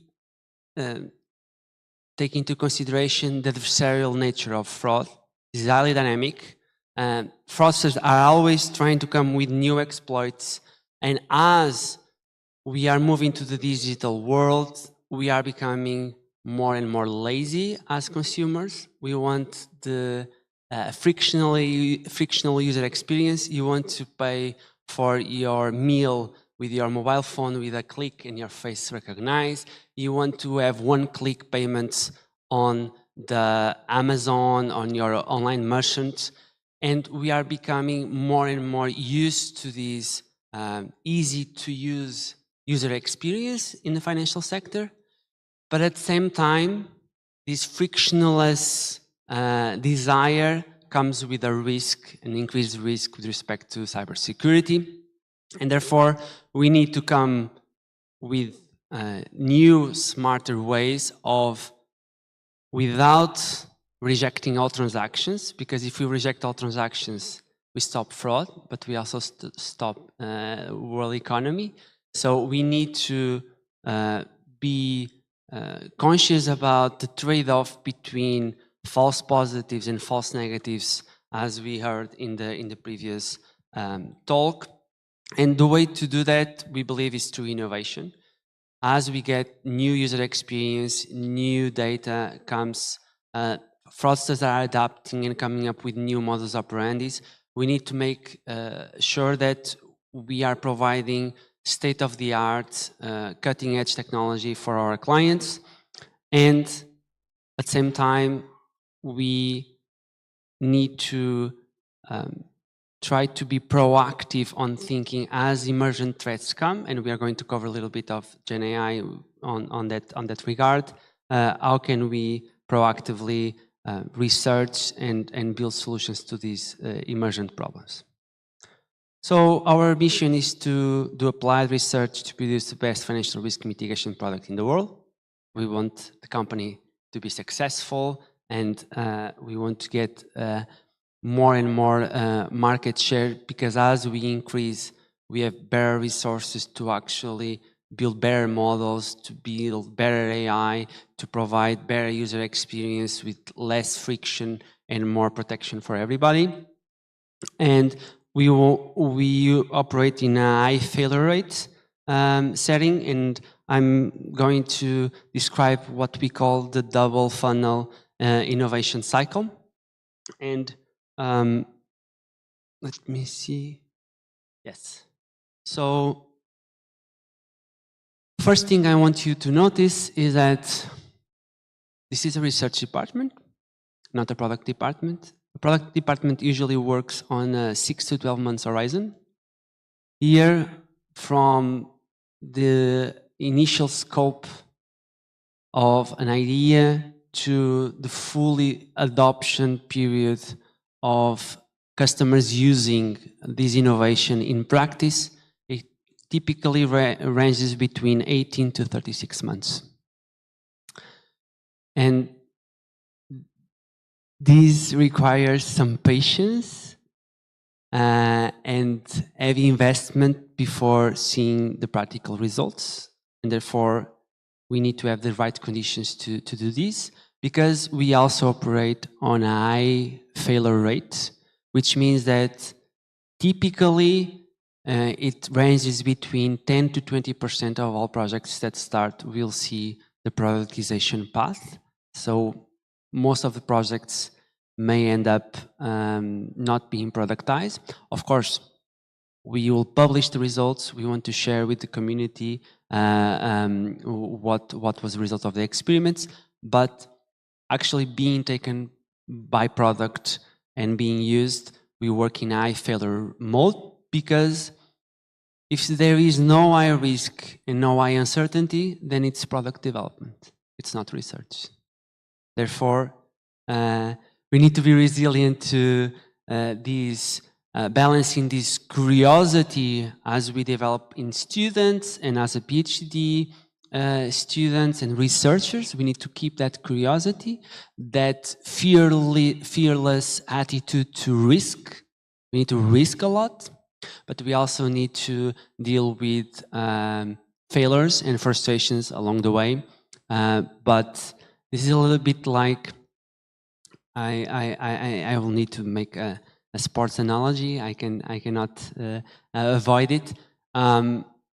You are great while you make an impact. If you stop making impact, you are no longer great. And you can think about different examples in sports as that happened. So it's the same with research. So how is the process? Input comes from multiple sources. The CEO, the board, other product stakeholders, client needs. There is an immersion problem that there is no easy fix. We have also external input, which means that if there is a breakthrough in AI research, we should be not disregarding it, and we should be paying close attention, and we should try this state-of-the-art research in apply it to our setting and see if it actually works. And often it tends to not work as well as research paper, and I expect that you will all face that reality that when we get the code and we try to reproduce experiments or you change a little bit the experiment conditions, often it doesn't work so well, but we should, it's our obligation to try and to be paying close attention to research.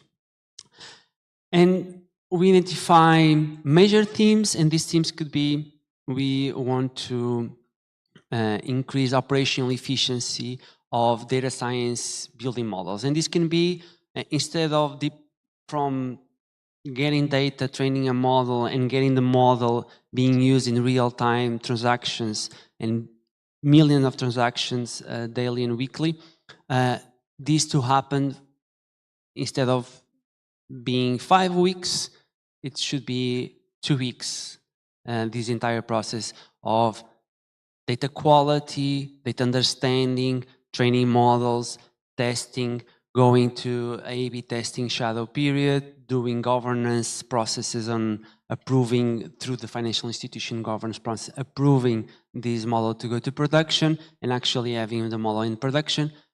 The theme could be, we want to be more efficient in deploying models. And we define a KPI, we identify specific pains and opportunities. So if there is a new AutoML algorithm that was just published, we may want to try it. Or if there is Gen AI that is being used to create data quality reports, we should leverage Gen AI. So we identify pains and opportunities. We do these experiments and prototypes. And here, usually, is where we are more collaborative. We have collaborations with universities. University of Porto is one of the key partners of FeedSci. We have 3 PhD students enrolled at the University of Porto. We usually have master students every year. We have active collaborations. In Portugal is mainly University of Porto and Instituto Superior Técnico. And we also have collaborations with Carnegie Mellon University as well. And this usually happens here. And then if we have good results, we protect IP through patents, applications, we publish papers, and then we wait for the product green light from product. So at this moment, our friends in product need to be happy with us to approve the productization path. And then we are also involved on the productization. We don't believe in a model in which research creates a notebook and gets good results and then just send it over on a shared folder to product folks to figure out how to implement. No. Usually the person or the people involved in a project, they're also part of the transfer and the productization team. It's the only way we can be, we can guarantee that the constraints and the requirements and the characteristics of what we develop are really being adopted in the product. And then, for many years, we thought our work ended when the things were released.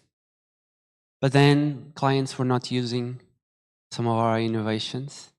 So what we are figuring out is that we need to have this startup spirit in a research department, in which it's not just about seeing opportunities and pains, doing the smart, interesting experiments, doing the productization, building the prototypes, and releasing the code. It's not enough if nobody is using it.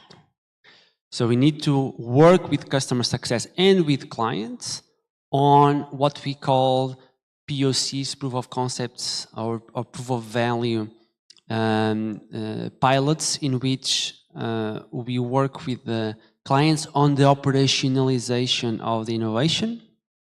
So that means that if we are building, because we also have human AI teams, if we are building a model that tries to understand how hundreds of people working at a big financial institution and tier 1 banks have hundreds of analysts reviewing transactions, talking with people over phone, we need to have human AI collaboration in a way that we can bring efficiency to these operators.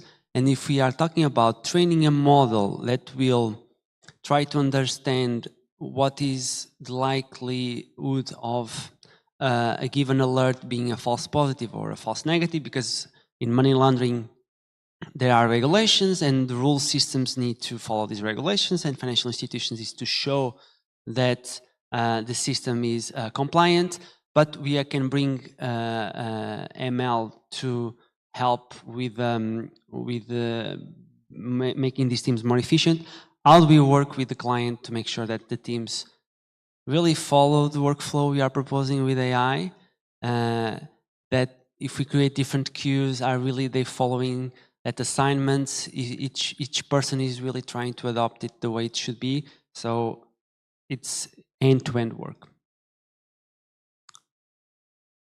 So focusing a little bit on giving an overview of some of the projects and innovations we have been working on in recent years and that we have productized. We create these 4 main threads that we are working in AI. So I mentioned that fraud is highly adversarial. Fraudsters are always coming up with new ways of deceiving the systems. Usually, what we have by using AI is a reactive system. So machine learning models learn from past behavior of the fraudsters. So this is usually called a performative prediction setup, in which fraudsters are always trying to game in the system. The system just learns with the past successes of fraudsters. So as there are new channels, new ways of making payments, there are new challenges on how to get better detection and come up with some technology.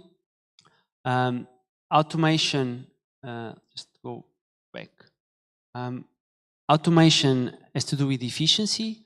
We're talking about hundreds of people in a financial institution building models, testing models, tuning rules, working with the end customer to understand fraud risks.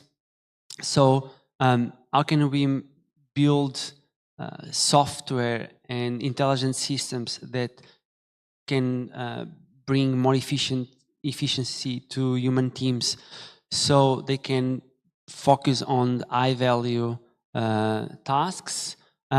Responsible AI, it's a work that started a few years at FeedZai, and as I was saying in the beginning, that we may not be conscious how prevalent financial crime is in the society and the risk it poses to financial systems. The same happens with responsible AI and the impact of these systems, in a way that if we are blocking an application to open a bank account because our system predicts high risk of fraud, we are keeping that person away from that banking provider. If regulators didn't catch up with scams and issues around scams, and there is no balance liability scheme, we may have people that are scammed. They think they are doing a really great crypto investment. They transfer 1,000, 5,000, 10,000 euros, and then they'll never get the money back. And for some people, some of these values represent a huge burden on their financial situation. And banks try to impute the liability to the customer. And the customer needs to go through a due diligence process to prove that they were deceived, or that they were victim of a malware, or the phishing email was exactly the same as the bank account email. And this can take months, and people need to wait all this time to get their money back. Then there is a high impact on, we need to protect people equally. And there are some groups that are more prone, and fraudsters target specific groups. So there is also responsibility on making sure that we can balance this inclusive aspect of allowing people to use the digital payments and financial systems, but also if the impact of missing fraud and people don't have protection from the banks and the regulators or the product they are using, then we also have a responsibility with respect to protecting people across different groups. And then this is just a placeholder, just put generative AI, just a placeholder. No, we have work there. I'm going to talk what we have done there and are doing there.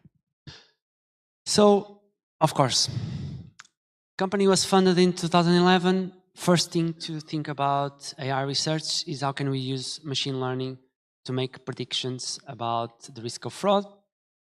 What happened curiously in the beginning is that what was the key factor that allowed Fizai to break through financial system and to become a unicorn?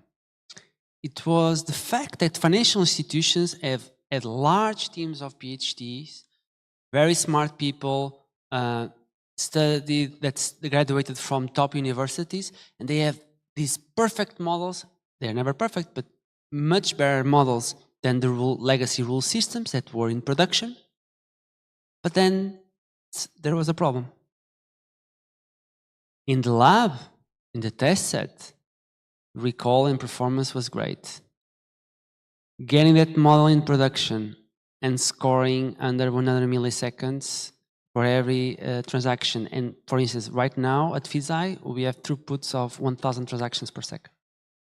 So how can we use AI in those settings?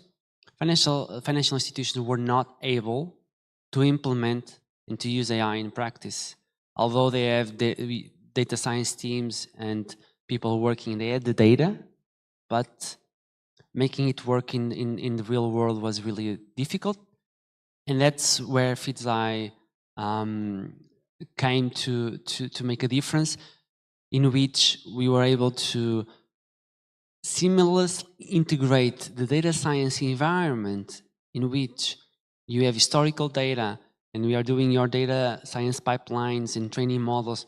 And this is the traditional machine learning research that we have done. But once you have the model, in a few clicks, you get it in production. And that was what was really game-changing, because we are using the same engine that we use in production. We are using the same setup to train the models. And then when we switch to production, it's really seamless. Then from 2015 onwards, we keep investing on adopting and applying and adapting best of breed of algorithms, namely XGBoost Lite GBM on the boosting side. They were released in 2016, 2017. Also deep learning. Everybody was talking deep learning in images and texts. And we also consider if deep learning could be used for structured data, as we usually call it tabular data, that is the case on financial system. And it's very curious, and I'm making this remark that when we look online, it seems like all of the world is text and images, but in fact, majority of applications of AI and ML nowadays is still tabular structured data to make decisions in healthcare, in finance, and other risk assessment examples. Also the cases that Raid mentioned before. And therefore, it was not very evident how we could use deep learning in that setting. We researched and adapted, and we ended up with an approach using recurrent neural networks, in which, and GRUs specifically, in which we think about different hidden states for different types of entities. We have cards, we have bank accounts, and we are combining these sequences to make a risk for a new event when it comes in. And it ended up being most of the work about small tricks, how to adjust batch sizes, batch prevalences, how to keep records on the databases. It was all about things that are not the algorithm itself in order to make it work. And we continue to work on deep learning. We have seen that for some use cases and for some modus operandi and fraud is the top results we can get is with deep learning. In other cases, we usually go with light GBM. And we are also deeply investing on deep learning for new types of architectures, namely graphs. We have lots of work in graph neural networks.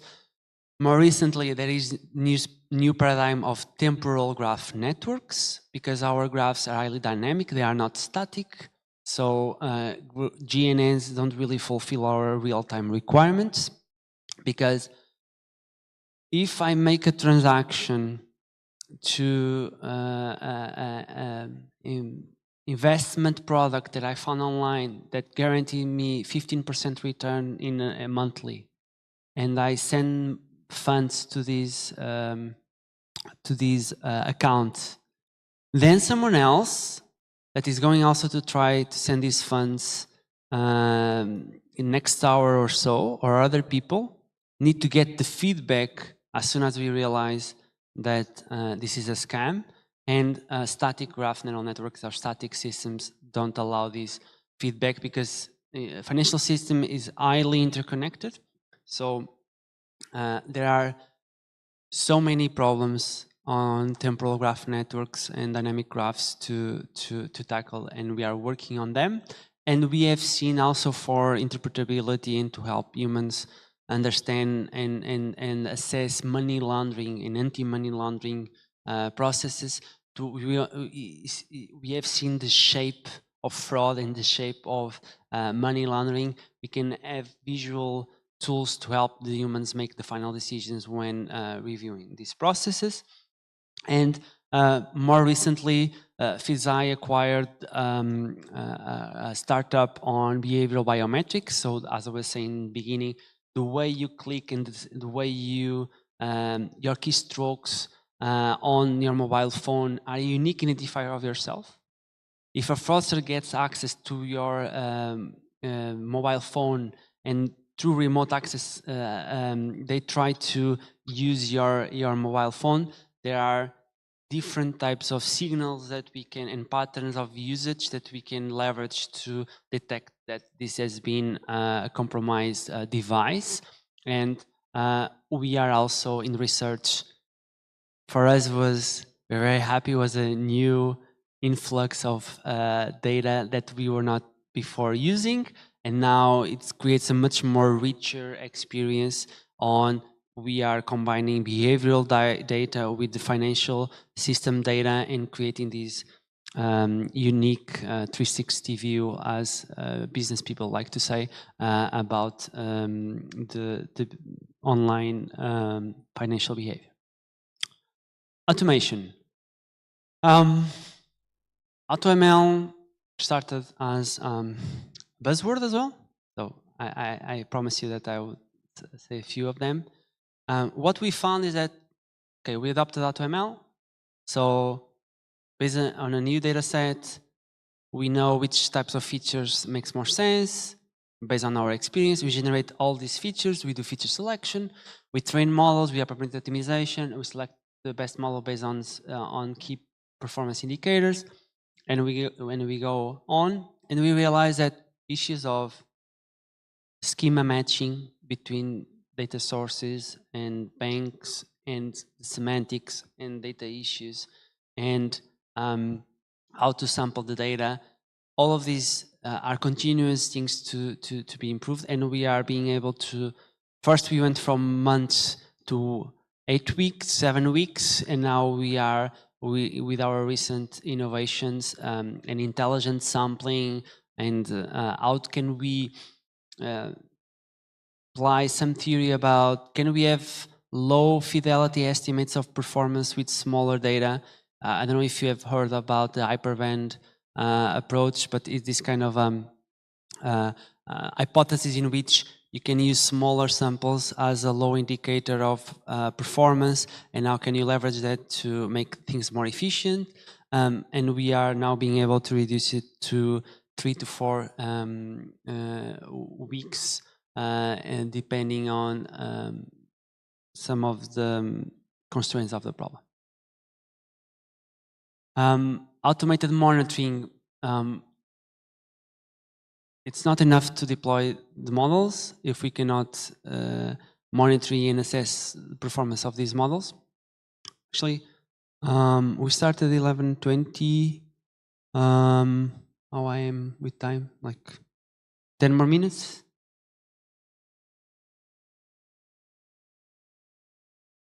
It's a 45 minutes, right?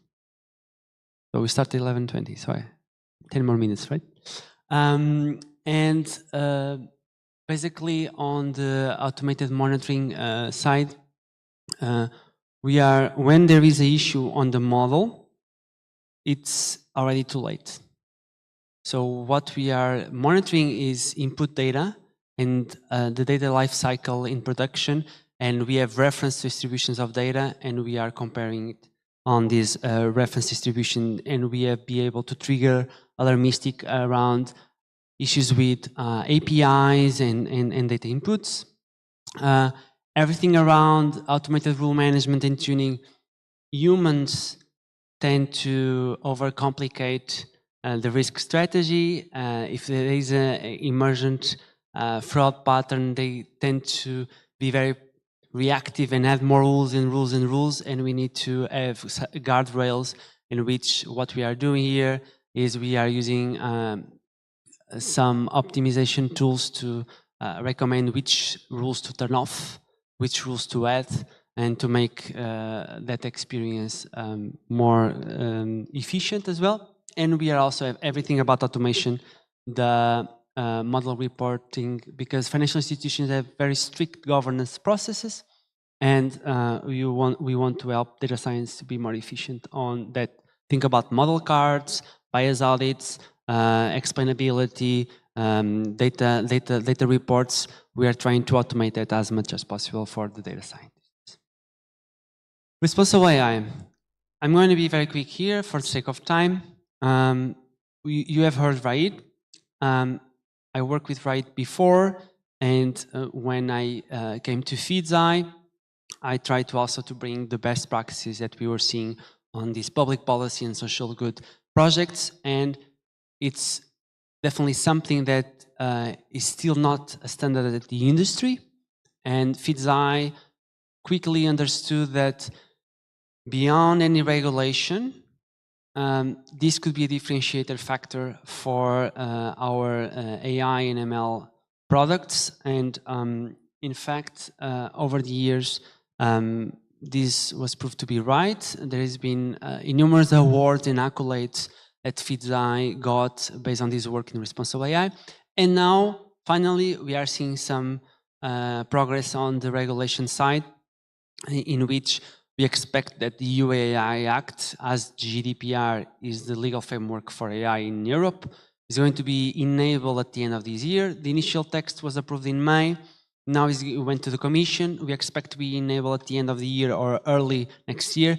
Depends on other things that happen in the world that has been delaying this process. But then there are 2 years for that to be effective. So we are about 2 years and a half, 3 years from that being a reality, and there will be some unacceptable risk applications that are going to be forbidden. For high risk applications, thinking about education, healthcare, finance, all these governance processes, all this testing, all this data quality will be mandatory. And we believe that our clients can be proactive in adopting regulation because there is a very important detail on this new regulation, which is the following. It's not just the builder or the vendor that is accountable for the AI system, it's also the deployer. So in the case of FIDS-I, we are the vendors, banks are the deployers. They are also accountable for the risks associated with AI systems, and therefore there will be lots of opportunities both for research but also for new startups and new business on making sure that this regulation is effective and is integrated on the organizations.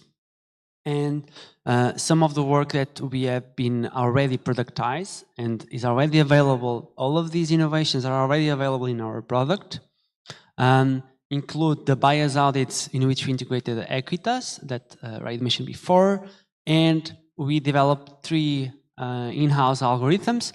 2 of them are available on GitHub, so I really invite you to use it on your data science projects, on your masters.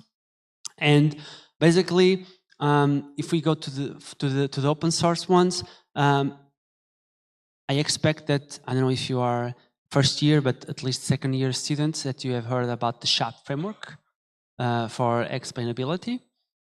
SHAP framework is widely used for producing explanations for models predictions. It's a postdoc method, so you have a black box classifier, you make a prediction, and it will explain which features contribute the most for a given prediction, but it doesn't work for sequences. It only produces these univariate attributions.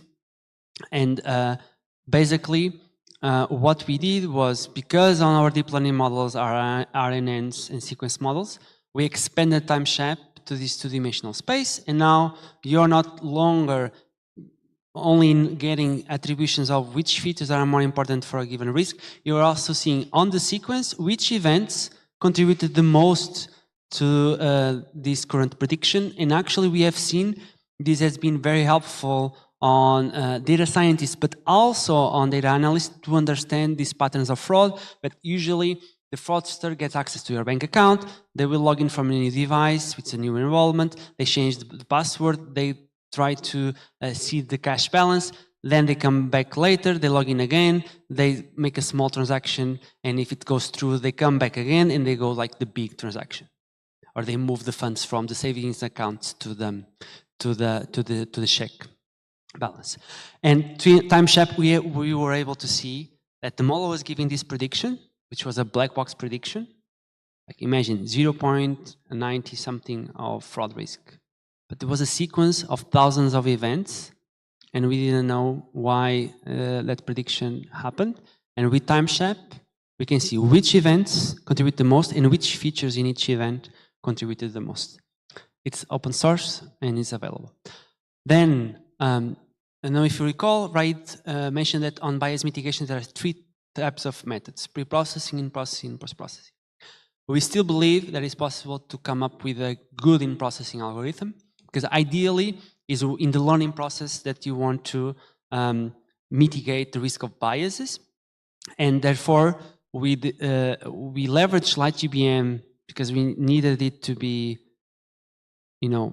fulfilling our requirements with latency and all these fast training that LightGBM allows. And what we did, LightGBM is an open source from Microsoft. We forked the Microsoft open source in LightGBM, C++, and we extended the C++ source code to apply a dual ascent approach on optimization with constraint optimization, in which we use the Lagrangian multipliers to control for which weight you are giving to proxy metrics that are related with false positives and false negatives. Yet, there is a caveat that you need to work with specific fairness metrics, but in our use cases, we have limited fairness metrics that make sense for us, and therefore we integrated that, and we have seen that we were able to get new Pareto dominant models when measuring recall versus fairness with a minimum sacrifice in performance, while before our previous approach was only controlling on the hyperparameter optimization, and we are still considering that you should have bias controls in every stage. So you should have data understanding and sampling mechanisms in processing and training, but also on the hyperparameter optimization loop to sample for configurations, because we don't have infinite budget to train models. So we need to be very smart in which configurations we want to train. Therefore, it makes sense to control for the two goals on the AutoML processes, but we also have our custom algorithm for fairness enhancements. And then, finally, but not least, what everybody wants to hear, GenAI.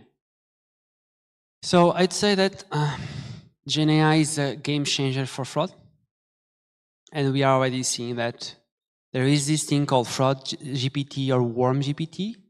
They charge you, I think it's around $100 to $150 a month to help you out to be a fraudster. You ask, write me a malware script that could be embedded on an email. And this worm GPT will create the email with the link and the exploit watermarked and deceived in any type of application that gets the malware in your system. And what this means that this is lowering the barrier.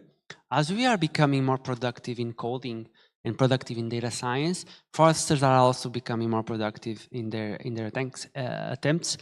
There are factories, there are really organizations with KPIs, with fraud goals monthly for these organizations to achieve, and they are using the best tools they can. Fortunately, this is still very expensive to operate GenAI, but with fraudsters, they just need to get a percentage of victims going through. And in fact, we believe the content is becoming more credible, the content is becoming more convincing. Before there were some grammatical errors on some messages, now they are really becoming more and more truthful. CEO scams, I don't know if you heard about, is like when a CEO of your company with the seems like the same email address with the photo sends a email asking you like he is in or she is in a client visit and she needs a quick transfer of money because they lost a credit card and they need to do something, and people just, is the CEO asking, or they ask you to get access to the company system because they need to access the slides that in a company like FitZai, we are 600. It only takes one employee to fall for these emails. So this scale of fraud will just get higher. And there is the whole thing about the voice scams. In the near future, you may receive a phone call and it's your daughter or your son or your mother voice on the other side of the line. They got an accident. They run away because they were nervous. Then police got them, and they are arrested, and they need some money because the lawyer needs to have an upfront payment. The lawyer that is available, and people are falling for this, and this will be it's much bigger scale. The same with romance scams. Be mindful on dating apps. These profiles are becoming more and more convincing. you are engaging in conversations, you are developing attachment and relationships with these people, because usually they are wonderful, they are very keen to your problems. This like the perfect partner is what is being provided, but at the end, this person on the other side never wants to meet, never wants to do a video call, but now with deep fakes and Gen AI, they can actually do with dim light, they can actually have a video call with you, but they don't meet in person. And people still fall for sending money for people they have never met in person. So we see all these threats coming up with lower entry barrier. And we expect that in 2 to 3 years, the costs of running Gen AI will go down by 10 times, because we'll have slimmer, specific true distillation LLMs that are specific for specific tasks. You don't need to know the meaning of life when interacting with a chatbot on your financial system or your bank. So they're going to be more personalized models, smaller, more effective. So fraudsters will have access to that. So this will be a different scale, enable personalization with retrieval augmentation paradigm. Imagine they are crawling your social media, you share the name of your dog, you share the name of your mother, you have pictures with them, and then they use that to create fake profiles on WhatsApp or something else to send you a message and saying that they lost the phone. This will be done today. It's usually done manually. In the future, this will be done automatically, and this will increase effectiveness and create new MOs, and therefore, now I can say, it's good for business. No, I'm just kidding. We'll need to protect and to adapt our AI and our AI or Gen AI to fight Gen AI.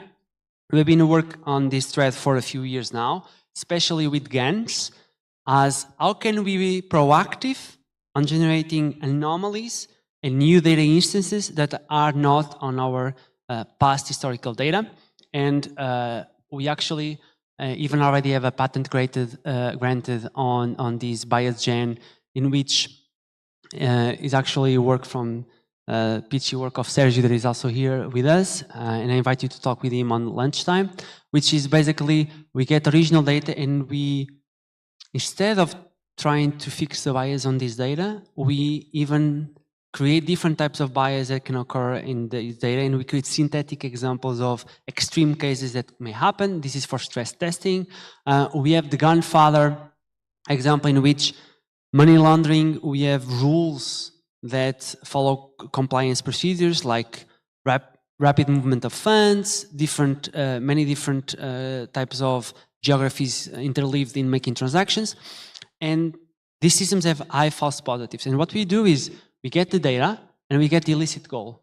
So what we want to do is to use a gun with the double objective. Is not only to seem that is real data as the original discriminator goal that we have in guns, but we created another goal, which is, and this should be triggering a money laundering alert.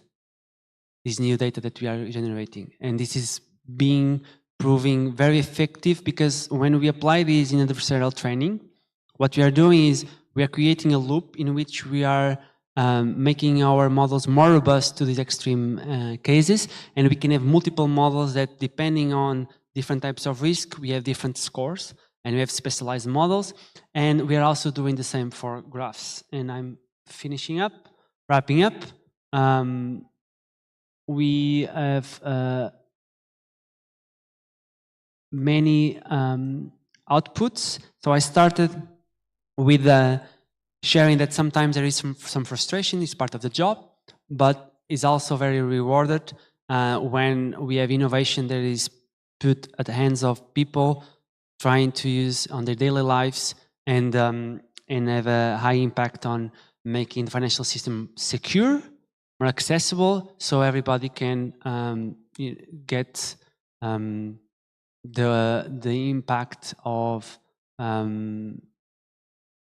making able to leverage and to improve their outcomes as well. And that's it from our side.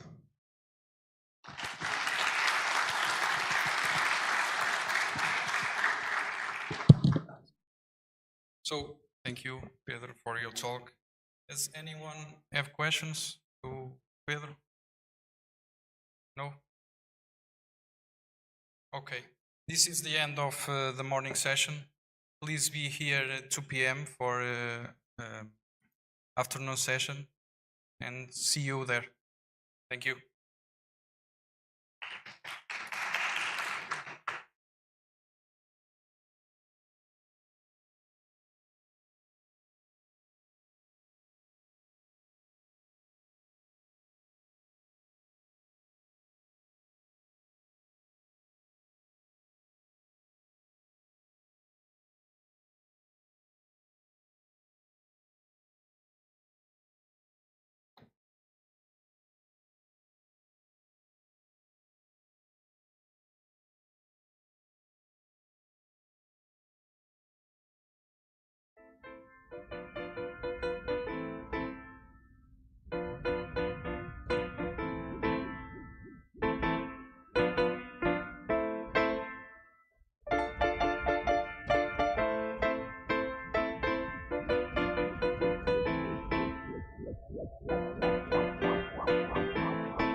To start our afternoon session, we have with us Jody Burchell, developer advocate in data science at JetBrains, and was previously a lead data scientist at Verve Group Europe, PhD in clinical psychology and a postdoc in biostatistics. This talk was powered by NDC.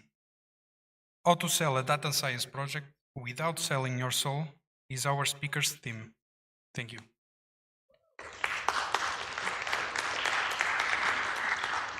So thank you so much for that lovely introduction. I met some of you at PyCon Portugal last year, and I'm really thrilled to be invited here today. I'm really excited about it, and I'm really happy to be here.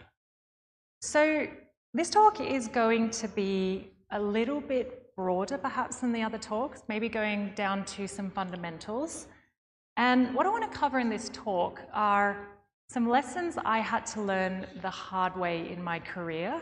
So hopefully you don't have to learn them yourself. Sometimes we have to learn things experientially. So let me start off by telling you a story. So when I was a little girl, you can see me here with a very 90s mullet, I saw Jurassic Park and I fell in love with dinosaurs. And I was like, I want to be a paleontologist, just like Dr. Grant in the movie.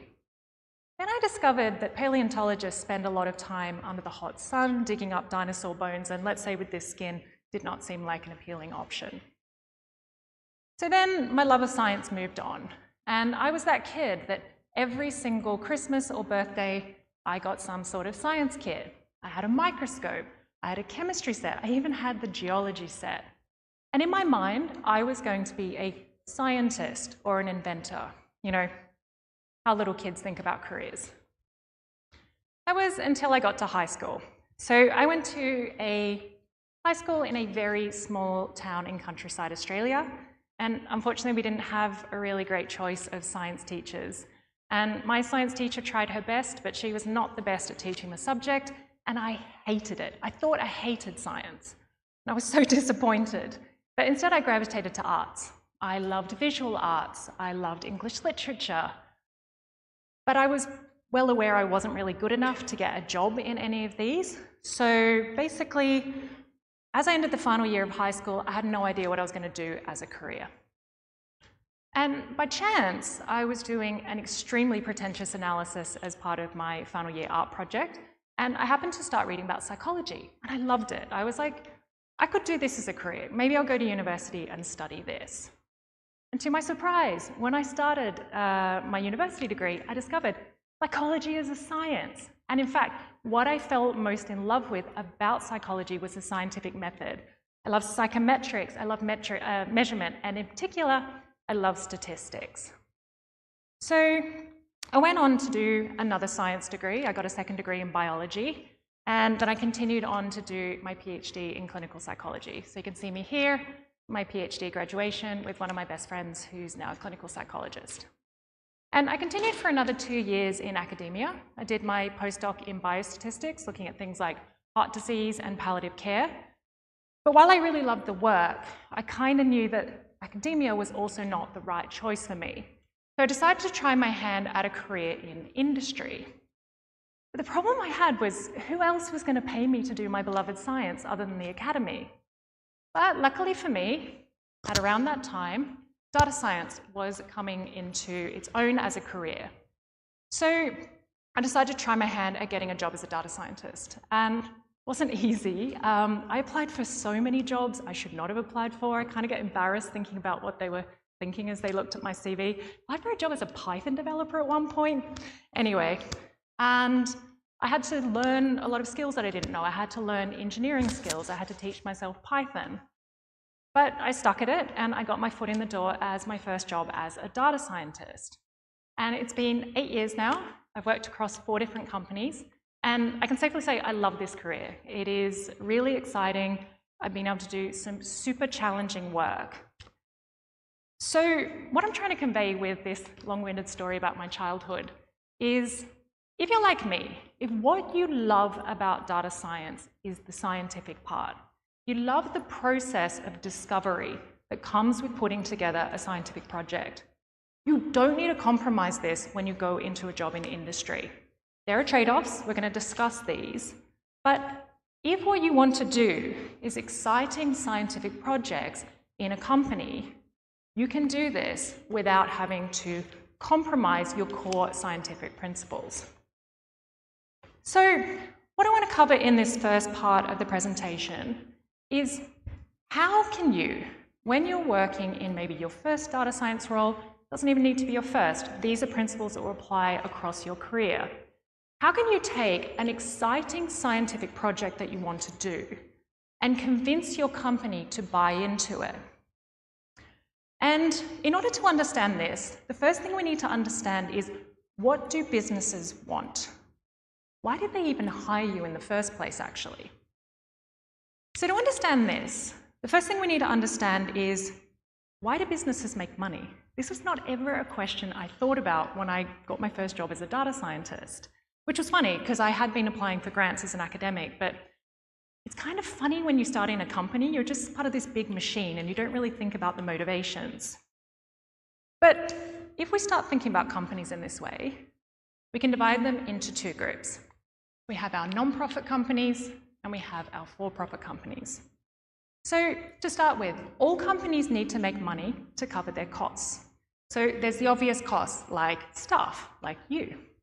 But there's things that you may not think about. There's things like the buildings that they rent, their insurance, their inventory, marketing costs, down to those snacks that you're eating in the kitchen or the stationery that you use.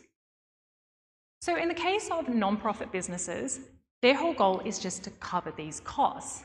And they get this money through a combination of grants or donations, and they basically just use it to cover the costs. Come on. And when they have more money, they can do more projects. For-profit businesses are a little more complicated. So what they all have in common is that they want to take that money that's coming in and turn it into something that goes beyond just covering costs. They want to make a profit. So for-profit businesses can get money in a couple of ways. The first way that they can get money is pretty straightforward. They can go to a bank and they can get a startup loan or a business loan. And in this case, the business strategy is pretty simple. All they want to do is to be able to slowly grow the business and take profits out over time and have it turn into this sort of stable profit-generating machine. The thing is, not that many people actually get funding this way to start a business.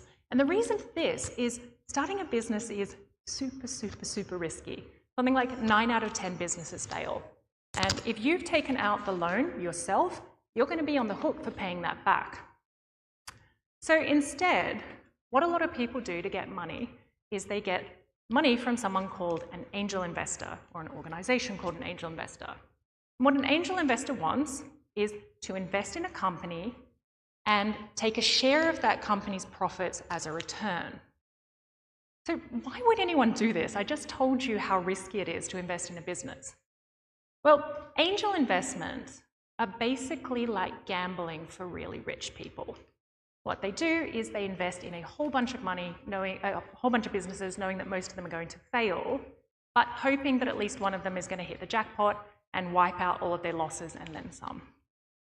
But angel investors don't want to sit around for years patiently waiting to get a return on the money they've invested. So they lend that money, or they invest that money, I should say, it's not a loan, with the agreement of an exit strategy. Basically, there's a way for them to cash out and get their money back. So there are two main exit strategies. The first is acquisitions. This is when a bigger company comes along and buys your business.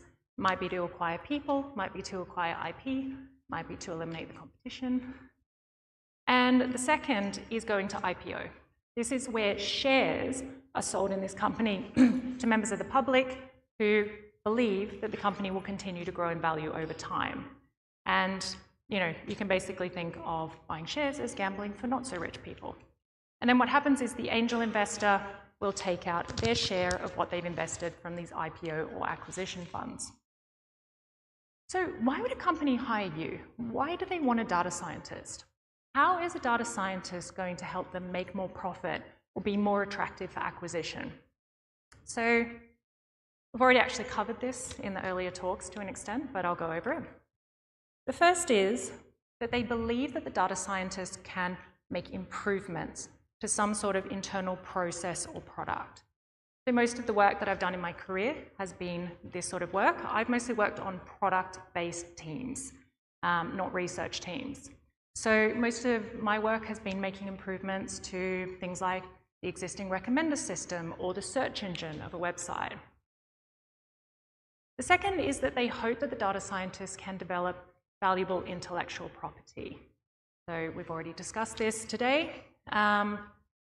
This is also kind of important for businesses because having a company that's generating a lot of IP makes the company look really innovative, and it can make them more appealing for acquisition. It can also raise the stock price. And that leads to the third reason that companies may hire data scientists, and that's just to have data scientists. So it's no secret that we go through a lot of hype cycles in data science, the current one being generative AI and large language models. And chasing these hype cycles can give companies a few benefits. So one is it can be easier to attract startup funding. So we saw a lot of this year. So a lot of funding was drying up, but not for companies that were doing things with generative AI. And the second is it can make a company that's not actually that innovative look more innovative. You're not producing anything yet, but you've got all these data scientists on staff, so surely it's just a matter of time. So I'm going to talk more about these companies towards the end of the talk, but needless to say, I do not recommend working for them. And then finally, where do you fit as a data scientist within your company? So most companies are going to divide their staff into two groups, profit centers and cost centers. So profit centers are people who just bring in money, directly bring in revenue, people like your salespeople. And then cost centers tend to be the rest of us. So people who are essential to the core running of the business, but who don't directly bring in money. So it's people like accounting, HR, customer support. And then if you're kind of working in a product-focused data science company, or as a data scientist within a product-focused team, I should say, you're probably going to be in the engineering department with all of the other engineers, and you will also be a cost center. I was really insulted by this when I first started as a data scientist. I'm like, what? I'm bringing value. It's not personal. It's just a way of the company saying, we can't directly account for the money that you bring in. However, data scientists are in an interesting position as a cost center. We actually can directly improve the revenue of the company through these improvements that I talked about, or the IP in the last slide. And this is actually the hook to being able to sell your data science product. You can say, or project, you can say to the business, I can actually improve the amount of money that the company is going to make with this idea. However, there is a caveat, and the caveat is that it's a gamble. Research is a gamble. We've already talked about this today. So unless you are in a dedicated research unit that has high tolerance for failure, most companies really need to know that the risk of the project failing, their loss after they invest in this project, is going to be minimized. So this is the trick to selling a data science project in industry, being able to do that beautiful scientific work without having to compromise your core scientific principles. And so in order to understand exactly what we're trying to get into if we're trying to sell a data science project, it's important that we understand how data science projects work in industry. And it's important that you understand exactly what you're actually asking for. So data science projects in industry, like all scientific projects, start with a problem to be solved. But the thing that makes projects in data science in industry distinct from those in academia is that all of these problems need to have some sort of business value. They need to improve some sort of business metric. This could be the number of customers coming in, the amount of acquisitions of new sales, or the amount of revenue. So once you've been able to define the problem in these terms, and you've got the buy-in from the company, next comes the fun bit. The data scientists get to do their research or their prototyping. Just to kind of a little explainer, just to simplify things, throughout the talk I'm going to be positing data science projects as though they always involve modeling. This is not the case. A lot of projects that I've done have just been research into various things and a report. But let's just kind of, for the sake of simplicity, treat it as though we're always doing modeling and deploying it. So next comes the deployment. You need to implement your model in some way. And as we saw earlier today, this can be really challenging. And then finally, you need to monitor everything. You need to monitor from the data science side, you need to monitor from the engineering side, and you need to monitor from the business metrics side. So you might be thinking, wait, you said I'm selling a data science project, but there's a lot of people that seem to be involved here who are not data scientists. Why is that? And that's because the field has changed a lot since I started in 2016. So when I first started, this diagram was everywhere. I think it's still floating around, but basically what I was told is, in order to be a data scientist, you need to be a unicorn. You need to be able to have deep domain knowledge, and you need to be a scientific expert, and you need to be a fully fledged engineer. And I was like, what the hell, I'm not these things. But over time, as the field has matured, what we've realized is these people are really, really, really rare. They are true unicorns. I've met a couple in my career, amazing, amazing data scientists, but they're really expensive to hire and they're really hard to find. So instead what has happened is data scientists over time have moved here in the diagram.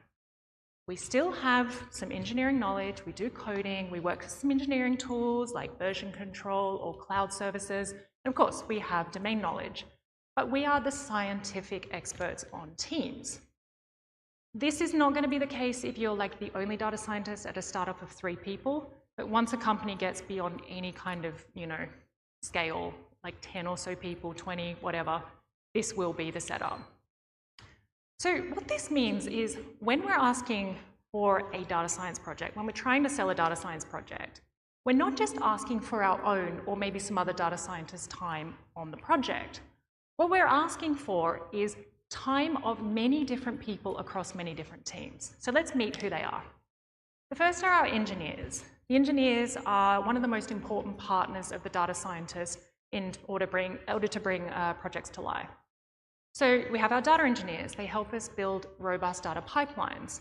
We have our back-end developers who help us serve models efficiently. And we even might have front-end developers who help build some sort of interface on an app or a website in order to have customers interacting with our predictions.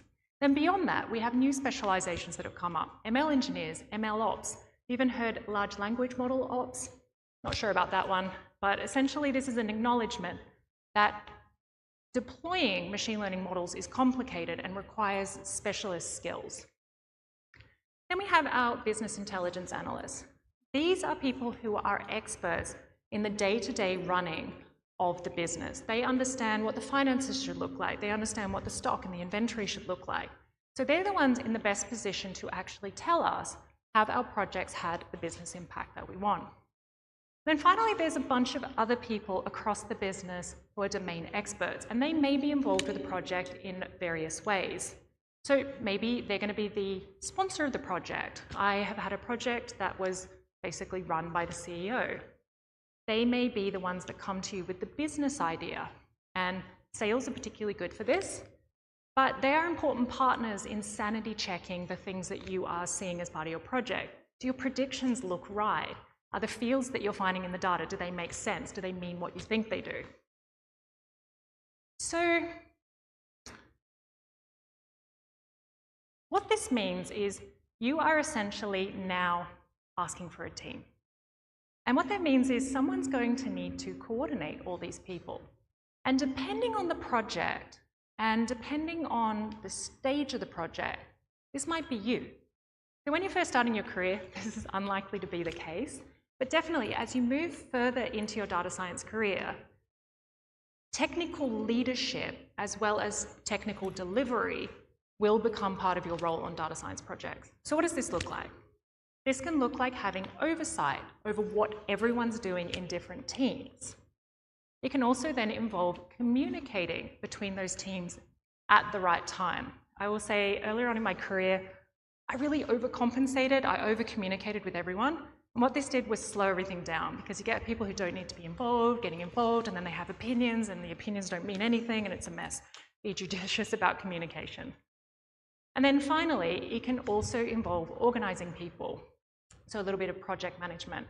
So you may need to coordinate when different teams need to be available and make sure that they have the technical requirements so that they can deliver things without any delays. So you might be thinking, Jesus, this is a lot that I'm asking for. Like, how can I possibly convince my company to sponsor me in this? And the trick is to break it down, to show the company exactly why you've asked for what you're asking for, and give them the chance to pull the parachute, to like put the brakes on the project if it looks like it's kind of creeping beyond the original scope at any point. So I've worked with many data scientists who believe you cannot estimate a project. It's research, they say. You can't estimate research, it takes the time it takes. Anyone who's applied for a grant will, be thinking right now, that's a lie.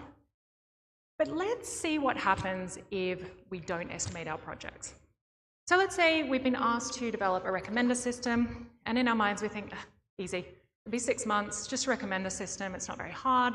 All I need to do is develop the recommender, do a bit of testing, find edge cases where maybe we don't have as much data, refine that, make some rules, whatever, and then the engineering team, they just need a month, no problem. Let's see what happens in reality. So at 6 months, we're still gathering our data. It was hard to get, and it turns out that there were problems with the way our main metrics were measured. We power on. And the project has spiraled out of control. We're now 4 times over the original time budget, and we're still potentially a further 6 months away from finishing. This is a nightmare situation for a business. This is a research black box, and it's exactly what causes distrust between businesses and their data science teams. I've actually seen a case where a colleague almost got fired for this. So basically, he was of this school that data science projects cannot be estimated. And he was given a project to try and prototype a new type of recommender. It was a little complicated because it was natural language processing. And he basically disappeared for 6 months, kept getting distracted, trying new models, just because they were new, they were difficult to use. And then he turned up to show what he'd developed after 6 months, and it was apparently not a nice meeting. So I don't want that to happen to you. The important thing when you're working with projects is to not lose sight of the business goals.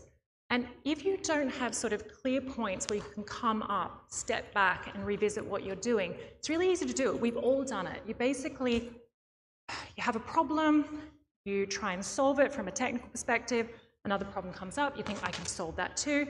And all of a sudden, you're so focused on the technical goals, you're not actually focused on what you were doing in the first place and why you were doing it. So instead of viewing our project as a monolith, we can actually break it down quite easily into different phases. So the first is checking whether the data is even available. This was kind of shocking for me when I first started because I was so used to either collecting the data myself as part of psychology studies or as part of my postdoc, we already had the data available.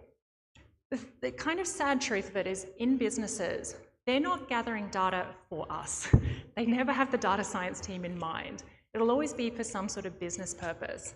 So the data might be in a form you can't use. It might be heavily sampled. It might be aggregated.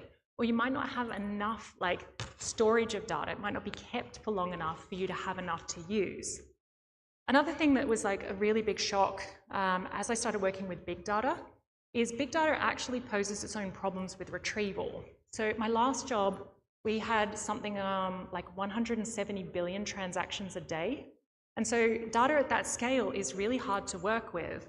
So that I wasn't having to rely on the data engineering team to pull data for me every time I needed it, I had to learn Spark, more time that you need than you'd expected. The second is, of course, checking whether there's actually any signal in the features that we're able to produce in predicting the target. If you are unable to make some features that can actually predict the target, it doesn't matter how complex you make your model. you're not going to be able to produce anything there. There's just no relationship between the features and the target.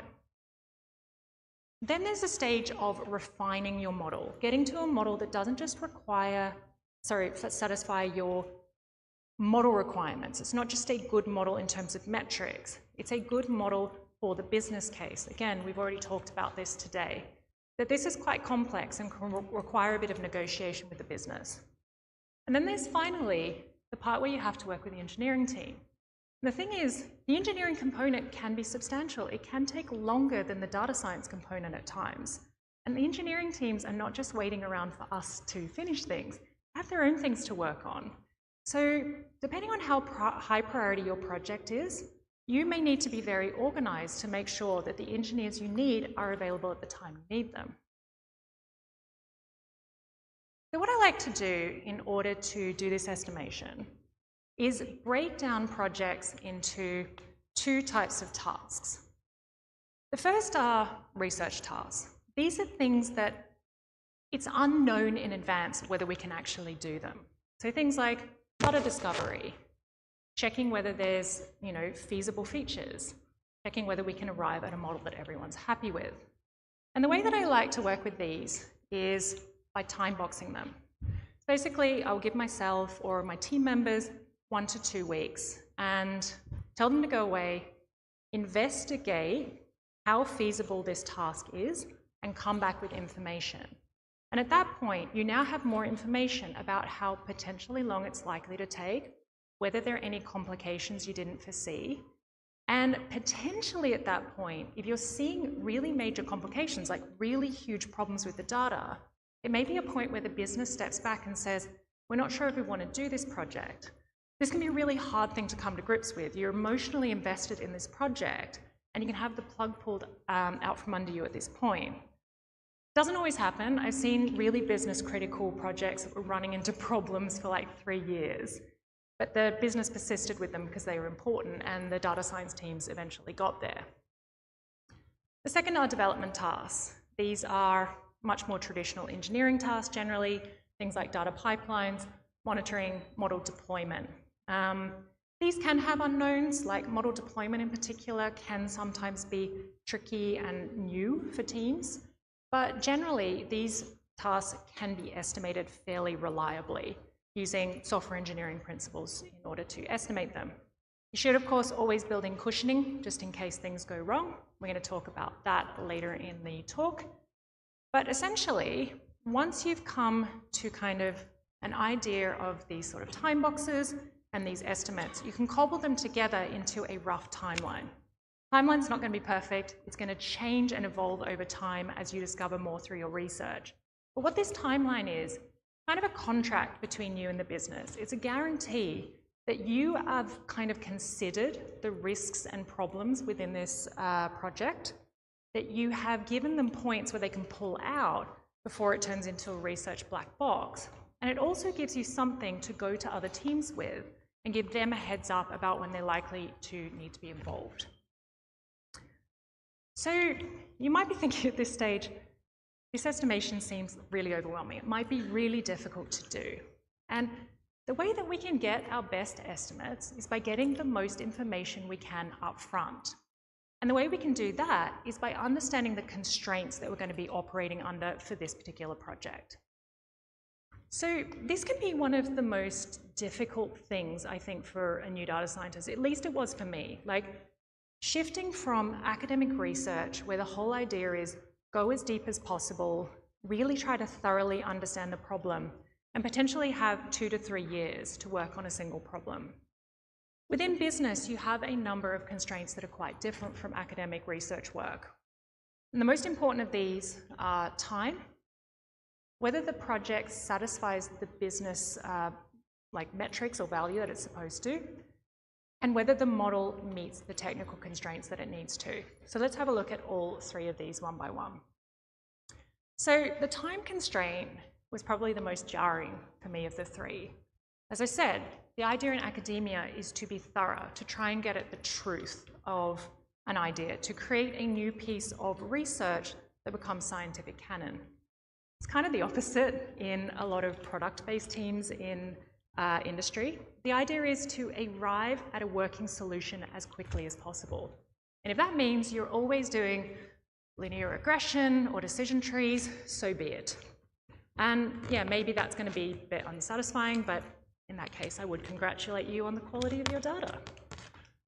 However, if working on more advanced models or working on cutting edge stuff is important to you, there are definitely companies that can scratch that itch. Of course, there are research-based companies, but then there are also product-based companies that work with fairly advanced stuff. So my first job in Germany, I was working on a team that was doing pretty advanced natural language processing stuff. So we were working with transformer models back in 2019 when they were first becoming readily available.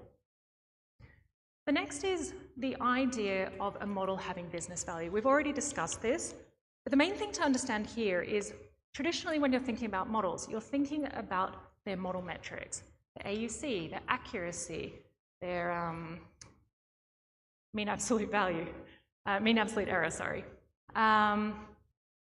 In contrast, when you're working on a business problem, when you're working on a model to satisfy a business problem, the most important thing is whether it meets the business metrics.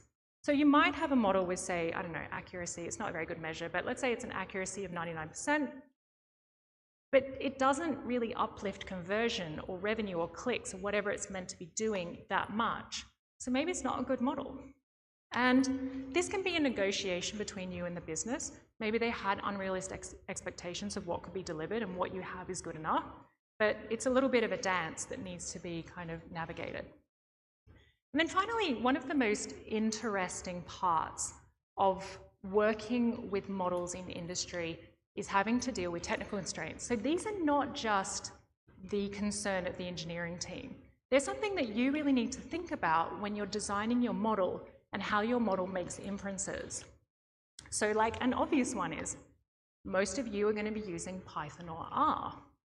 But your backend systems, well, they're definitely not going to be written in R, but they're rarely going to be written in Python. So they're going to be written in high performance languages like Java or Go or Rust. You need to work out some way of helping the engineering team make those two components play nicely together.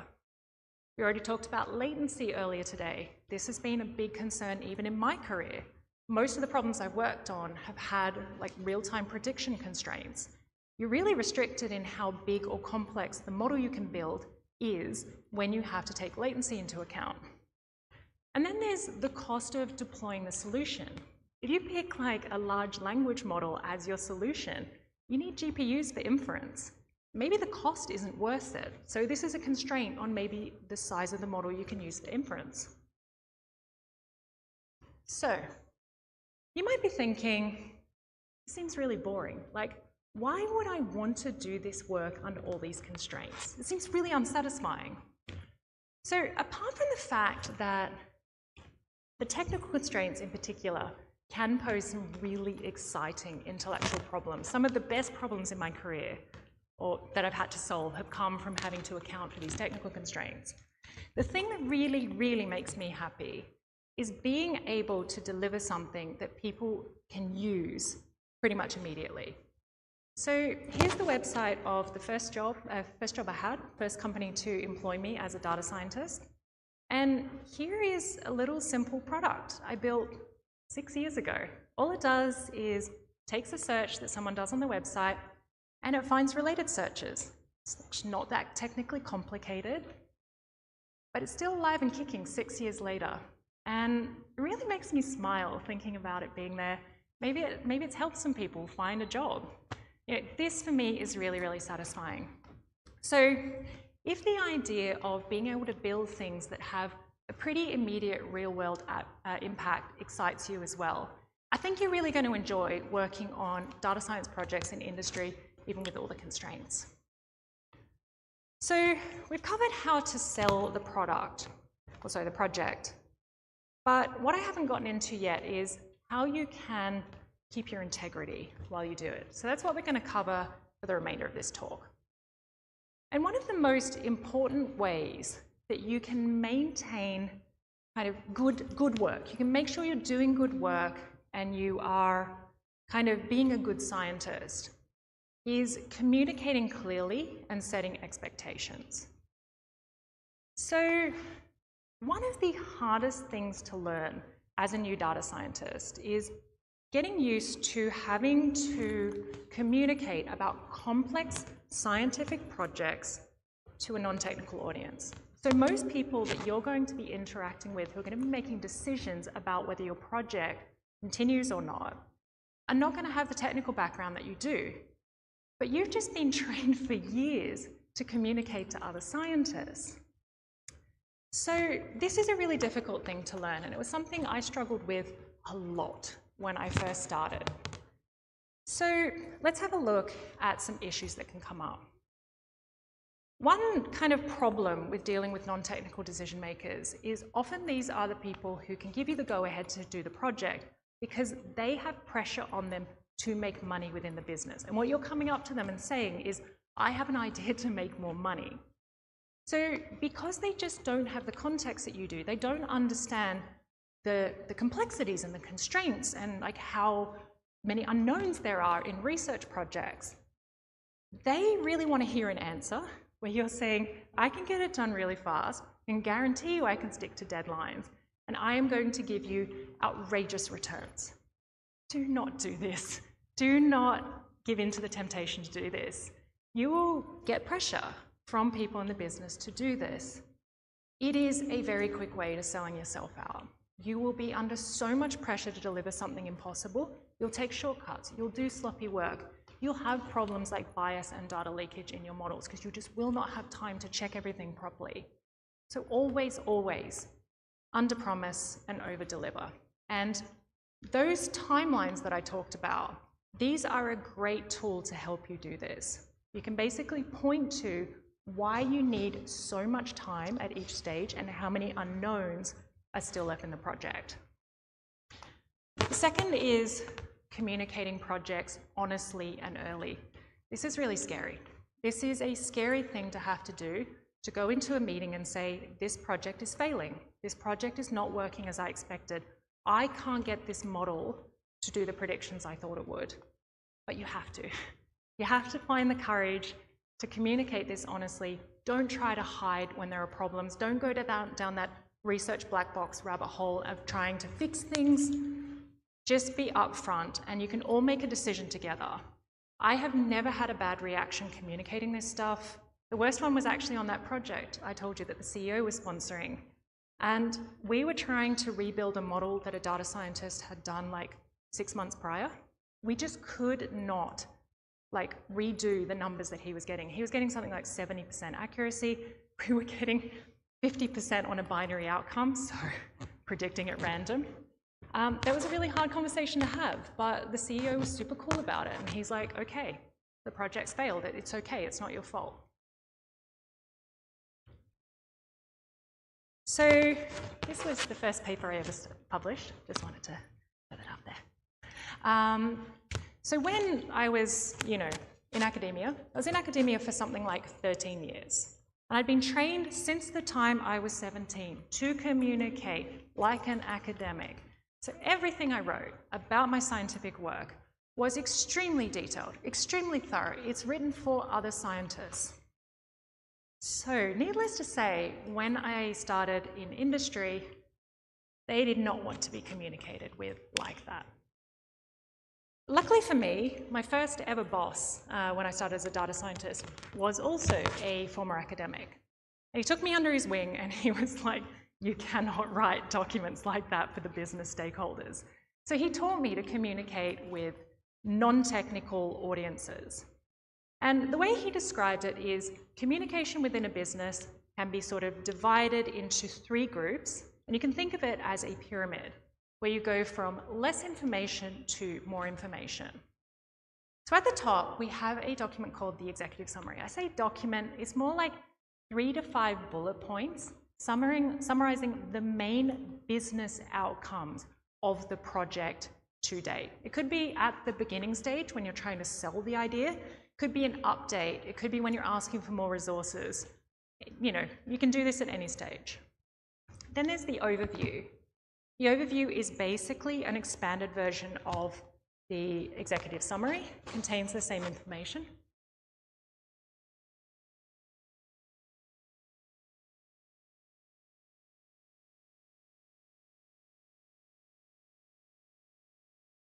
Obrigada. So, the overview basically contains the same information as the executive summary, just a bit more fleshed out, but it only contains business information. And then finally, the fun bit, the technical documentations. This is all of the documentation that you will write about the data science process. So, the data, the model, the monitoring, all this stuff. It will also be technical requirements that you'll write for other teams. You need to agree with the engineering teams and the business analytics teams, business intelligence analytics teams, ahead of time how they're going to do their components. So that's all part of the technical documents. So let's end by talking about how to spot a company where you're going to be able to do good scientific work. And I mention this because remember I was talking about, you need to do things like be able to push back against overly pushy stakeholders. You need to be able to be honest. You can only do this in certain types of companies. I've never worked at a bad one, so don't be scared. But I want to kind of give you some red flags that you might want to look out for in interviews and try to avoid these types of companies. So let's start with the red flags. I've divided this into 3 groups. Companies that are cynical, companies that are delusional, and companies that are just straight up cheap. So let's start with the cynical companies. These are the ones I was talking about at the beginning, the cynical hype chasers. They are only hiring you to have you on their staff. They don't have any interesting work for you to do. They're going to use a lot of buzzwords in interviews like AI or future or whatever, crypto. When you dig a bit deeper, there's no substance behind what they're saying. And when you try to ask them what projects I'm going to be working on, there's no answer. Avoid these companies at all cost. Delusional companies are not cynical. They're not trying to be bad people, but they're just delusional about what you can actually offer. What they've heard is you can hire a data scientist and suddenly you're going to be drowning in money and profitable IP. But their problem is no one on the team actually understands what a data scientist does or requires to do good work. And one of the worst, most cardinal sins that these companies can commit is they don't have any data. You can't work as a data scientist without data. And then finally, we have cheap companies. This is where you, as a junior, as a new starter, will be hired to be not only their data scientist, but also their engineering team, and also their business intelligence analyst. It's fine to actually be all of these things at a small startup, but this is a thing for mid to late career. It's not a thing for juniors. The cheap companies are the least bad of the bad companies because at least you're going to learn a lot, but you're probably going to be stressed out of your mind, and you're probably also going to lack some real critical mentoring earlier in your career, but this is not catastrophic. So let's see what good companies can look like. Green flags in interviews. So we're going to divide these in 3 as well. The first is that they have a track record of actually delivering projects. The second is they have an established culture of mentorship. And the third is they're nice. So let's start with track record. When you ask in the interview, what projects have you already delivered? They have at least delivered one.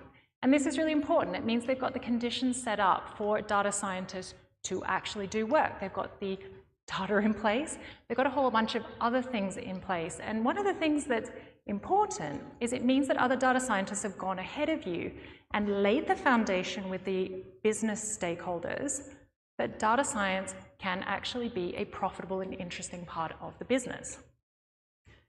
They also have a culture of mentorship. They hire juniors with the idea that they need time and effort in order to train up. And they also have a culture of data science leadership within the team. You're going to have people who are willing to step up and do those coordination roles within the team.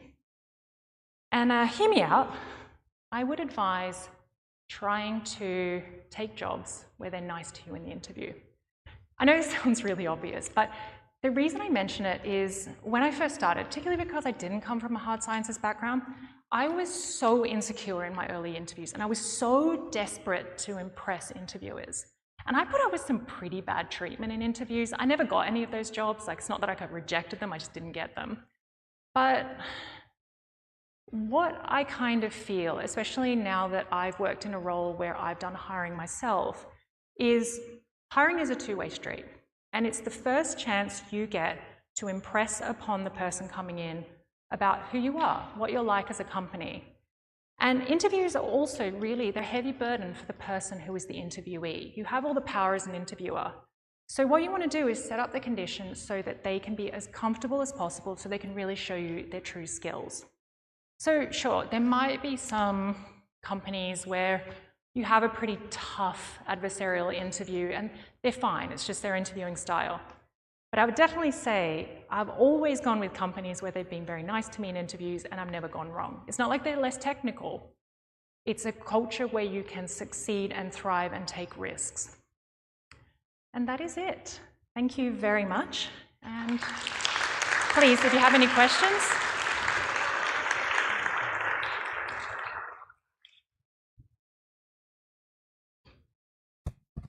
So, thank you, Jody, for your talk. No worries. Does anyone have questions? Please don't be shy. Yes. I will wait like a few seconds. Yeah, we have a question there. Yeah.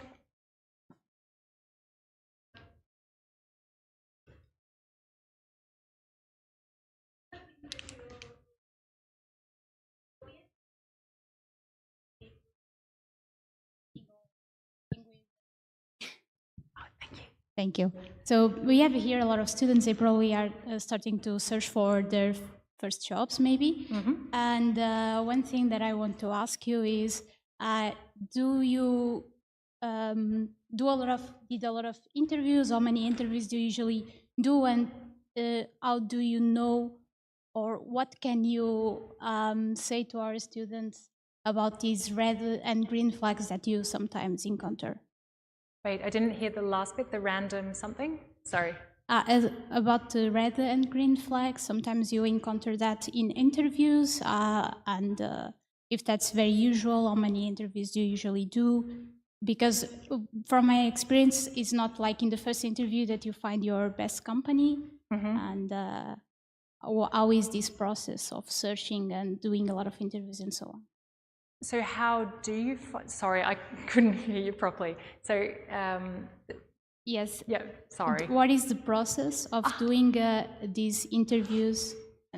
Yeah, awesome. Okay, so typically what will happen when you're searching for your first job is, or any job, this is kind of the standard. Different companies do it in different ways, but usually the first step will be the HR interview. And this is just to check to make sure everyone's on the same page. Do you have the same salary expectations? Also research this beforehand and have a number in mind. So please do this beforehand. It will also vary based on the company. If it's remote, American companies do pay more. So do this research before you start that first interview. It'll also be about things like when you can start, all these sort of things, like practical questions. And then the next stage will usually be an interview with either the hiring manager or the technical team. This will be your technical interview. This is the interview where you really should be looking out for red flags. I hate what I call pop quiz interviews, where they pepper you with like random bits of knowledge, like, do you know how to calculate precision? Write it on the whiteboard. Not my cup of tea. I classify this as adversarial. Maybe you will enjoy it, but sometimes you can also get a take-home test at this point. Some people refuse to do them. I don't mind them, but this can also be a normal part of the process. If you have a take-home, you'll usually then have another brief session to go over the results of it. Then there may also be one additional interview, which will be a culture fit interview, just to make sure that you fit nicely with other people you'll be working with. It can be with HR as well. And then usually there's the offer stage. And typically, if the company is efficient, I do want to say, if you apply at JetBrains, we're not efficient. So, but come and talk to me about that. But normally it will take like 3 weeks max. Usually it's pretty fast. So yeah, that's the process generally. Thank you so much. No problem. I do also want to say there's no harm in just doing a lot of interviews just to get a feel for it. There's no shame in failing at interviews. I've failed real hard at some interviews. Yeah, so it's okay. It happens to all of us. Any more questions? We're going to be doing one-on-one sessions, I think, just after this. I am not coordinating this now, so I don't know the details. So if you do want to ask me more questions in a more intimate setting, I'm going to be around all afternoon, but also that session's going to be open. All right. So- Voila. It's okay. Yes.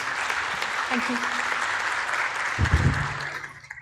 So we now have a break, and now we have time to discuss with speakers, one-on-one talks. To do so, you go to the classrooms B024 and B025. And also, we invite you to see the posters and vote for the best one. And our next speaker starts in 4 p.m. And if you want, you come here at 4 p.m. So see you there 4 p.m. Okay? Nice.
Hello everyone, my name is Clara. I'm a Data Analytics Master student, and it is my pleasure to introduce our last speaker of today, Arlindo Oliveira.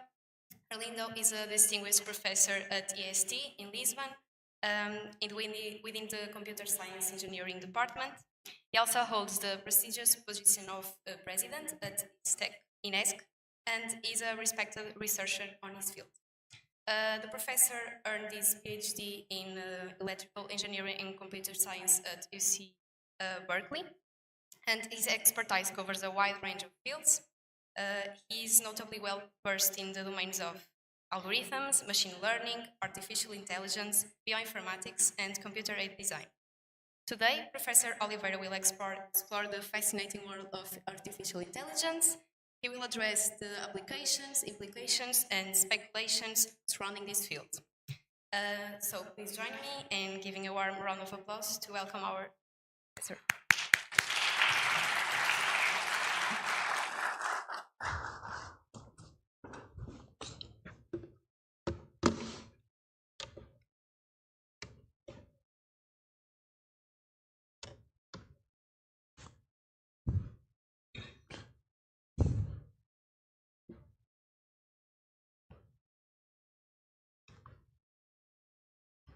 Okay.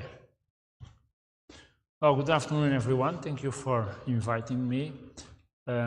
What I'll try to give you an idea here is what is the actual status of artificial intelligence, machine learning in particular, and also what are some of the applications and some of the implications of recent developments in the field of machine learning, which is usually known as deep learning, the deep learning revolution. Okay. And I will start maybe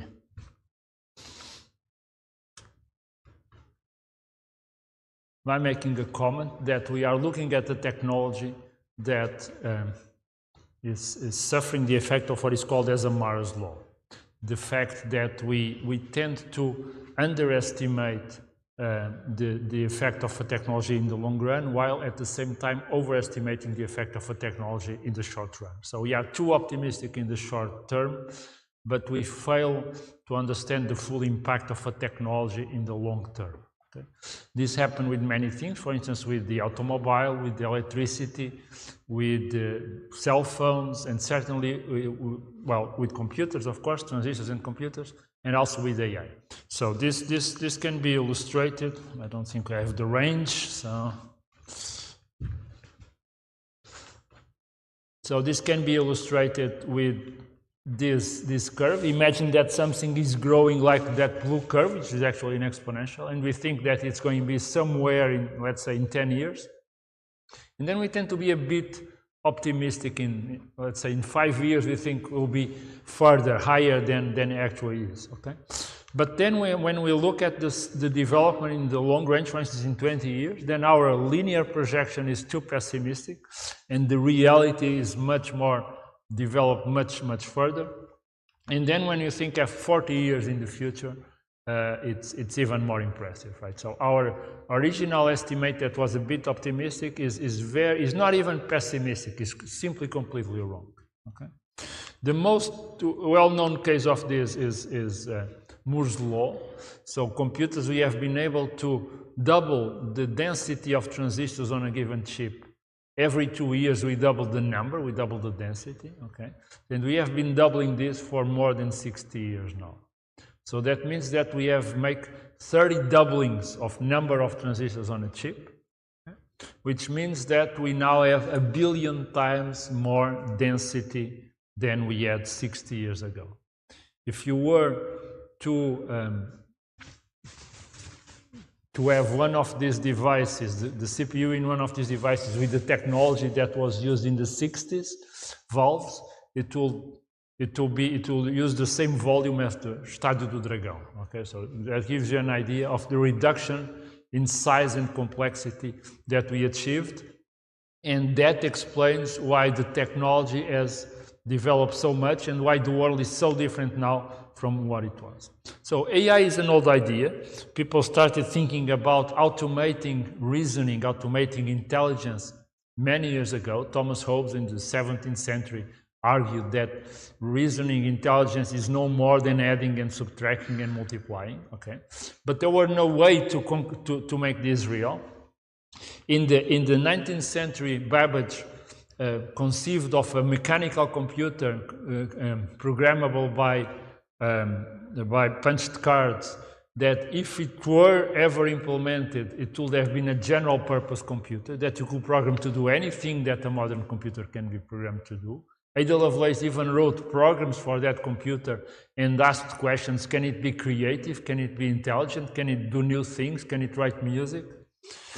But then it was really in the 1950s that this thing started with the computers that were developed for the Second World War. The work of Alan Turing, but also the work of many AI pioneers. Then in 1956, got together, coined the term artificial intelligence, and basically argued that it should be possible to automate intelligence. It should be possible to develop artificial versions of natural intelligence. So since then, the term has been used as many fields. So AI is actually many fields. In these intervening 75 years almost, there's been periods of great enthusiasm, but also periods of great dismay, when people understood that intelligence is actually much harder to code in a computer than people thought at first. In that meeting in 1956 and after a few years afterwards, people thought that in 10 years we'll have artificial intelligence. In 10 years we'll have computers with the same abilities as humans, right? That did not happen, not even close. Even now we still don't have that. And the reason why we had this lack of understanding how complex it is to program artificial intelligence is due to something called the Moravec's paradox. Moravec is a professor from MIT, a professor of robotics, and he perceived and he wrote that it's strange because things that are very easy, very hard for us to do are actually relatively easy to program. For instance, demonstrating mathematical theorems, or playing world-class chess, or scheduling jobs, or doing advanced math. They are actually rather, I mean, not exactly easy, but relatively easy to program. We were able to do almost all these things in a few years. Not exactly chess, but checkers, which is a similar game. But things that are so easy for us that we don't even understand are very hard to program, like recognizing a face, or recognizing spoken language, or writing a text or reading a text. These things are very hard, and only in the last 10 years are we managing to actually solve those easy things in the bottom, right? 15 years ago, you could not recognize a human face, even if you had the fastest supercomputer on the planet. So AI actually results from the convergence of many fields. Fields like search, algorithms for search, for looking for solutions in complex spaces. Algorithms for reasoning, how you put facts, axioms and theorems and you get new knowledge. Vision, interaction, robotics, interaction with the real world. But then two important fields that are now sort of exploding, although they have been around for a long time. Natural language processing, the ability to understand and process natural language, and machine learning, the ability to learn from experience. Okay? And I will argue, this is also, I was discussing with some of you a while ago. I did my PhD in machine learning about 30 years ago. Okay? It was not as fashionable a subject as it is now. It was a small community with a few thousand people, in the conference a few hundred people. But it's actually the technology that is behind all things that people today call artificial intelligence. So machine learning is what made modern artificial intelligence possible. Okay? This is not corporate. So these five, there are more, but let's assume those 5 areas of activity, machine learning, natural language processing, search, and so on, what they give rise to many applications, to many domains of applications, okay? That I organize usually in those 3 large fields. What I call analytics. You can go for other names, and maybe if you are working in data science is also a good name for that circle on the top. It's basically the idea that you can organize data, collect data, organize data, and explore the data in order to extract value from the data. Okay? The largest companies on the planet do this. Basically, they organize the data that you give them when you search for something in a search engine, or you use a Facebook, or you simply walk around the town with your cell phone connected and sending the location to Google or to Apple, depending on your manufacturer. So all that data can be collected, can be organized, and can be sold to the highest bidder, okay? And the highest bidder is usually someone who wants to sell you something and wants to know what your interests are, where you live, where you walk, where you have dinner, what movies you watch, what sites you like, and so on. All that information is very valuable, because if you explore that information, you can use it for marketing, you can use it to optimize processes. If you look at the logs of what happens in a factory, you can use it for creating new drugs, new molecules, and so on. You can analyze social behaviors and try to influence the way people vote, and so on. So this is analytics. This is a very large area, very important area, and many of you are probably working in analytics. And this is probably even today 80 or 90% of the value of artificial intelligence. But there is another possibility, there is another large area that is a bit different, and is this idea that if you are able to do things intelligently, then maybe you can replace people in things that usually require people, right? For instance, answering phones in customer service, or driving cars, or just being a personal assistant, or a lawyer that writes and analyzes texts and contracts, or graphic designers, writers, people that write books and articles, actors, radiologists, doctors, radiologists, cardiologists, and so on. So this is a different idea. This is automation, right? Also involves data, but the idea is not so much to extract value from the data, right? It's not analytics only. It's to replace humans. It's to learn from humans functions that humans usually do.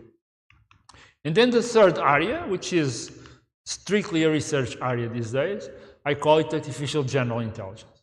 It's basically a fundamental area that has no business applications, and is this idea that if we are smart enough, maybe we can develop systems that are as intelligent, as flexible, as powerful as the human brain, right? And then anything that a human can do, a system will be able to do. We are not there yet.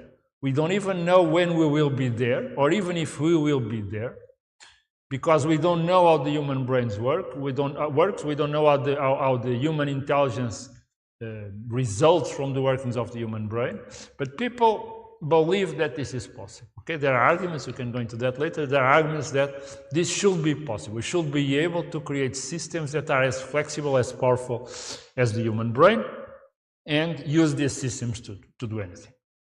So every one of these areas has a number of challenges. I'll go quickly through this. So of course, analytics raises a lot of issues with privacy, right? Because you are creating models. Every person in the world has a model, right? Google basically has a model of each one of you if you want, right? And it's not only Google, right? Many other companies have models. So this raises obvious privacy issues. And then it also raises another issue, which is, since you see content that is customized to you, every one of us see the world in a slightly different way, right? And if you tend to think that the earth is flat, I mean, you'll get lots of information confirming that the earth is flat, right? If you believe vaccines cause autism, you'll get lots of information confirming that vaccines cause autism. And anything that you believe, there is an almost infinite amount of content that will confirm your belief, that will be different from the belief of the other person, and that makes dialogue very difficult, right? Because people, for instance, in the US, people that are from the Republican Party, from the right and from the left, they see very different worlds. I mean, they cannot talk with each other because they don't believe, I mean, if you are a Trump supporter, you believe that the election was stolen, right? And you get, every time you get new data clarifying that the election was stolen. And many examples like this. So there is a risk that people start viewing distorted versions of the world. Then automation also raises some obvious issues, right? The most obvious one is employment. I mean, if we manage to automate all the jobs, what will we do in the future, right? but also inequality and power concentration, because you can use less and less people to do more and more work. So a company that employs only 100 people may be a very powerful company if it uses AI to automate whatever. In fact, even now, Google or Facebook or Amazon employ much less people, a smaller number of people than the largest companies from 30 years ago. And there are the problem of biases, right? If you replace humans on selecting people for a treatment or selecting people for admission to a school, you may create biases, not because the algorithm is biased itself, but because the algorithm is trained on data that is biased, and then the algorithm learns that bias and applies that bias to future cases.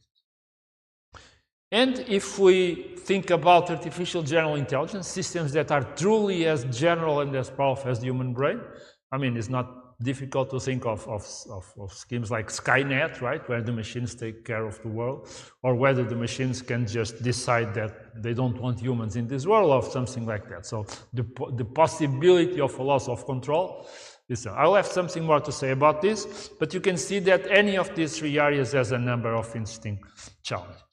So behind every significant advance in the last 10 years, but actually more than that, is a particular field of artificial intelligence called machine learning. Okay? And in fact, today, artificial intelligence and machine learning are almost the same thing. Right? There's a famous article called "Software is Eating the World." So the world is becoming software is replacing everything, right? I mean, software, here you have things that were hardware, right? That were telephones and faxes and computers and agendas and everything. But software ate all that. But then someone said, yes, but artificial intelligence is eating software, right? So AI is becoming so powerful that software is just AI. I mean, you need to have AI and software. And then machine learning is eating AI, right? AI today is almost the same as machine learning. Everything that you hear and that I'll show that is called AI is actually some variation of machine learning. And why? So if you don't remember anything I said here, remember this, okay? Machine learning really changes the paradigm that computers operate. Usually, I don't know if we have this, but usually computers operate like it's there in black, right? Where you write the program operates on the input data, and the program generates the output, right? You can do many things, right? Maybe it will look at the way you press the keyboard and generate a document, or maybe it will look at an X-ray and make a diagnostic of the X-ray, right? Or maybe it will look at the things that you bought before and generates a list of the things that you are likely to buy in the future, okay? But every different application has a different program, right? Each one of these examples I gave has a totally different program. And in fact, there are thousands, millions of different programs. Every program does a specific job, is totally different, has nothing in common with the other program. So the machine learning people, and there are here some machine learning people that have worked in machine learning for many decades, think in a different way. Now, we should be able to learn from the data. So if I'm given enough cases of inputs and the corresponding outputs, I should be able to output a model. I call it a program. It's really a model. It's a program. It's something that something that can be executed, right? And that program transforms the input into the output. Okay? So maybe I give it examples of X-rays and I give it the diagnosis, whether it was COVID or not. Okay? Or maybe I give it examples of what a car camera sees, and then it decides to turn right or to turn left, or maybe to speed up or to brake. Okay?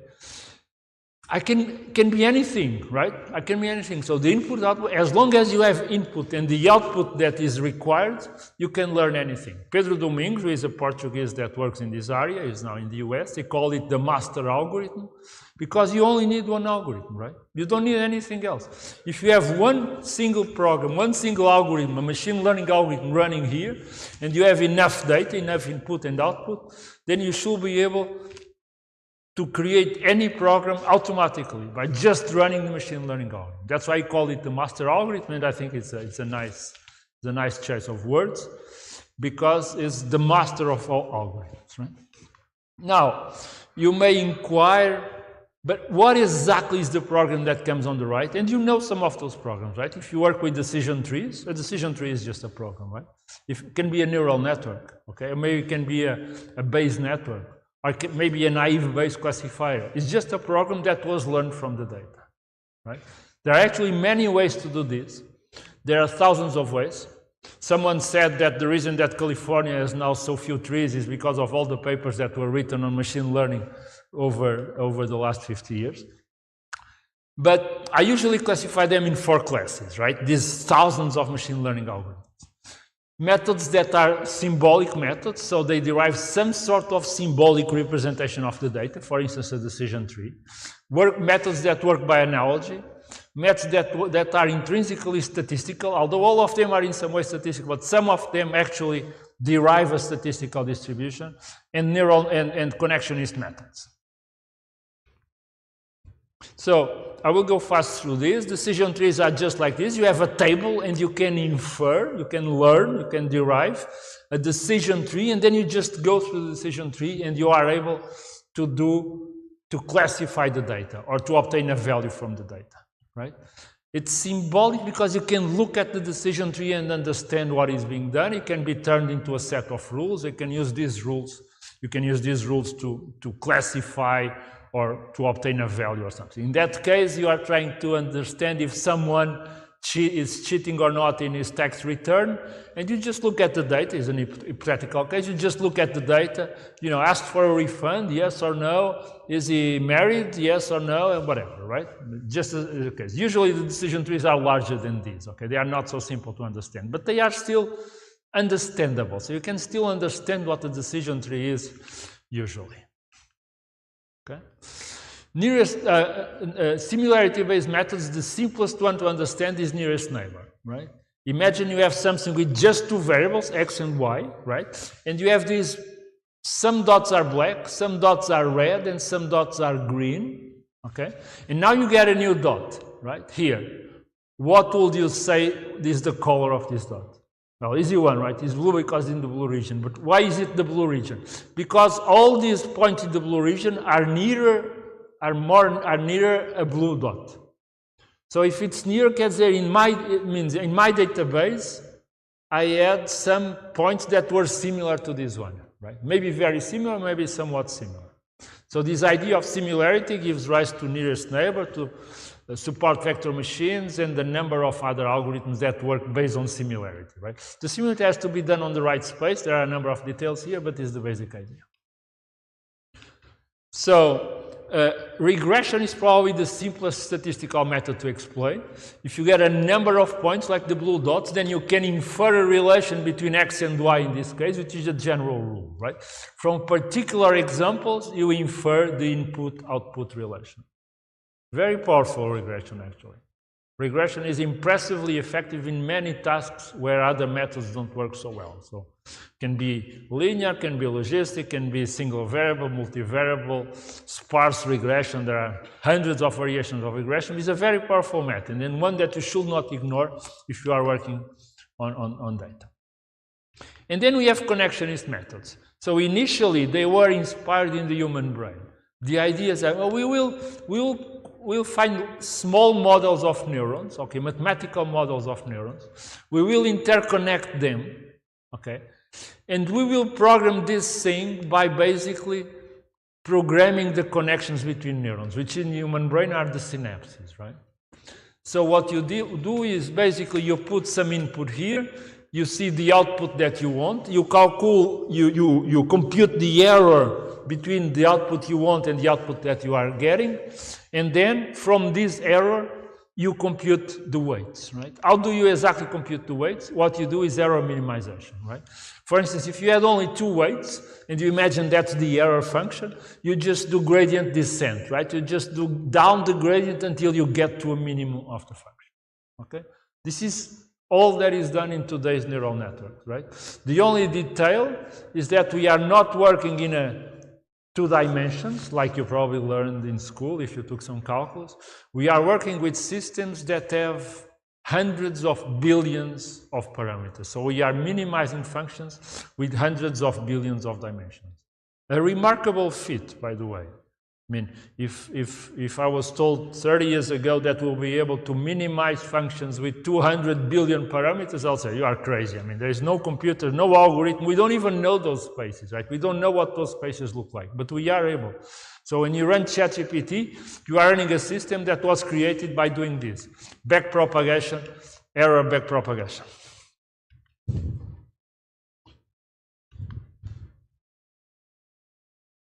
I have here a small movie of a very small perceptron, multi-layer perceptron. Every one of those white dots is one of those artificial neurons. The connections, you almost don't see them, but they are here. Only a fraction, only 2% of them. This is a system with 25 million parameters. So it's like a millionth of modern systems, and you can already see the complexity of this. So imagine how complex are the systems that are behind a large language model or a convolutional neural net. So why is all of this coming together now? Well, because of three reasons. We have lots of data. There's data everywhere because we are taking pictures and sending texts, and there is the internet and so on.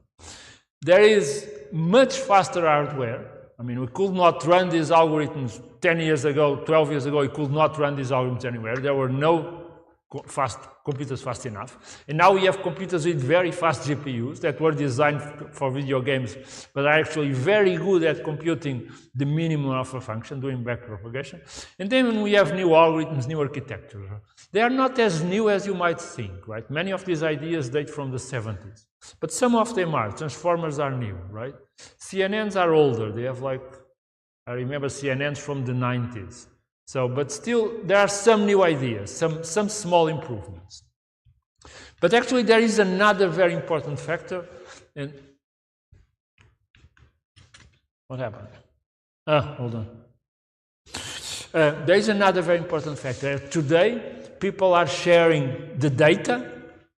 People are sharing the code openly, right? Google shares their models, Facebook shares their models. Maybe not all of them, but many of them, enough. And people everywhere share data, share code, and then there are competitions, people enter competitions. So it's so easy today to download the model, run it, and try to improve someone else, okay? Someone called this frictionless reproducibility, this idea that you can very easily reproduce results. You can, in 1 week, you download the model, you try some experiment, and you run it. When I did my PhD, that will take like 4 years, right? So this is why things are moving so fast today. You build on what others have built, you can download their code, you can download the data, all of that is available probably in GitHub or Hugging Cat or something, okay? So what is the deep learning revolution? What happened in the last 10 years? I think I like to organize things, you see. So I classify these in 4 major fields, okay? Deep convolutional neural networks for vision. So we can understand things that machines can understand things that they see. CNNs for short, okay? We have language model. We have transformer architecture and the large language models based on the transformer architecture. We have deep reinforcement learning, very, very important steps done in deep reinforcement learning. And we have diffusion models. Diffusion models, you can think of them, if you don't know what they are, as the opposite of CNNs, right? CNNs go from images to internal representations, semantic representations, typically in an embedding space. And diffusion models go from internal representations to images. So it's just the opposite of vision systems, okay? There are more things that happened in the last 10 years, but if you know these 4, you have a pretty good idea what has been happening. Okay, those are 4 independent technologies, and so let me go a bit in detail what they are. Well, there are all sorts of architectures for this, okay, CNNs and transformers. Let me tell you what each one of those 4 in a bit more detail. So deep convolutional neural networks, basically they are deep. They can have 50 layers, they can have 130 layers, okay? They use a convolution operation, implying that there is invariance to translation, okay? So this convolution operation, and they are structured like this, very deep layers like this, okay? They use this convolution operation, implying that there is, the translation of images does not cause a difference in the result, and then you get to the final classification. And what they can do, they learn to see, they are trained, for instance, is how each layer understands a larger section of the picture with more complex attributes, right? And they have names like ResNet and VGGNet and AlexNet and so on, okay? And what they do is, for instance, they can in real time label a video or an image, right? So, for instance, we use YOLO. YOLO is now V8 in its 8th version, I think, and we just developed a project where we, in real time, label everything that you see and count the vehicles and count the persons and the bicycles and so on. Other projects, this is a company that some students of mine created, Neural Shift, so they identify damages in vehicles for automatic inspection of vehicles. This is a project that we did where we try and actually won an international competition predicting the future effects of a stroke. 6 months in the future, what will be the affected area in the brain? This is our prediction. This is the actual ground truth obtained by resonance. And you can see it's not exactly equal, but is rather close. It's better than a doctor can do. We also do this sort of work on cardiology. So we segment these images, these angiograms, and then we automatically look for this stenosis, this narrowing of the vessels, and we do this in an automatic way that helps the doctor decide whether he should make an intervention or no. This is all things you can do with computer vision these days. Okay. Then we have large language models. Okay, you have heard plenty about large language models, but I will give you maybe a slightly different view on some topics. They are mostly based on the transformer architecture, a neural network architecture that was proposed by Google in 2017, 6 years ago. They are, come on. Actually, language models are not new. Language models have been proposed in 1950 by Claude Shannon. He was trying to estimate the entropy of English. Okay, simple models can be used to generate words and sentences. There have been hundreds, thousands of language models, but none as powerful as the ones that we have today. Okay, what do we do today? We use the transformer architecture. We pick words, we embed them in an embedding space. Okay, usually of 1,000 dimensions, more or less, and then we train them to predict the probability of the next word. Okay, and then they can be used to generate these probabilities. The embedding is actually a very important step because you take tokens that don't mean anything and you put them in a 1,000-dimensional space where semantic meanings mean something, right? For instance, king is to queen like man is to woman, and these relations are preserved in the embedding space, or many relations. You can imagine a space of 1,000 dimensions, how many things you can relate things with one another, okay? They use an important mechanism called self-attention that basically enables these architectures to focus attention and relate particular parts of the sentence or the sentence, even if they are not very close by. Okay, and then all of this is packed into a very efficient way using matrix multiplications and using in a very advanced way the GPUs that are available and that are excellent at doing matrix multiplication. This is an important part of the success of this architecture, is the efficient way in which they are mapped into the GPUs. Okay, and so what are they? They are just a random text generator, right? So an LLM like ChatGPT is basically a random text generator. It provides you with the probability of generating the next word. It generates words randomly according to this distribution, but they are not truly random. They are random, but they satisfy the statistics of the language. So the sentences have to make sense, right? And if you ask a question, the answer has to make sense. But they are really random word generators. They generate something like this, okay, according to given probabilities. And they look at the previous words, maybe to thousands of previous words, to decide what are the appropriate statistics, right? The largest LLMs now have contexts that are 30,000 words, maybe 100,000 words in some cases. GPT-3, which came out 3 years ago, was a very powerful model. It did not raise much attention. It was trained on data that if one of us was to read 24 hours a day, it would take 5,000 years to read. So that gives you an idea of the amount of text that we used to train the model. It already did a very good job. So you could have a conversation on it about COVID or about something. In fact, in this conversation, it even predicted inflation when all this money that was injected in the economy. This was in 2020, okay? 3.5 years ago. It can write code using exactly the same thing, right? I mean, you write me a Python program that whatever, right? And you can write code. Then it was improved to give ChatGPT. It was improved by doing two important things. By training it on a significant amount of additional question and answer data, right? Then trying a model to rank the best answers from these four possibilities, what is the best. And then using this model to train human feedback reinforcement learning was used to train the model to generate the right things. So ChatGPT is an improved version of GPT-3. They call it GPT 3.5. And then more recently, GPT-4 came about, which is trained not only on text, but on text and image, and which is significantly better than ChatGPT. Okay.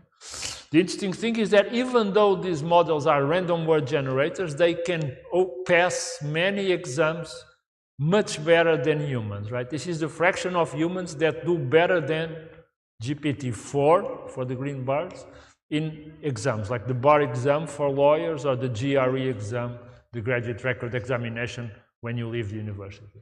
So even though they are not, they don't have databases, they don't have search, but they can still ace many exams that are difficult for humans.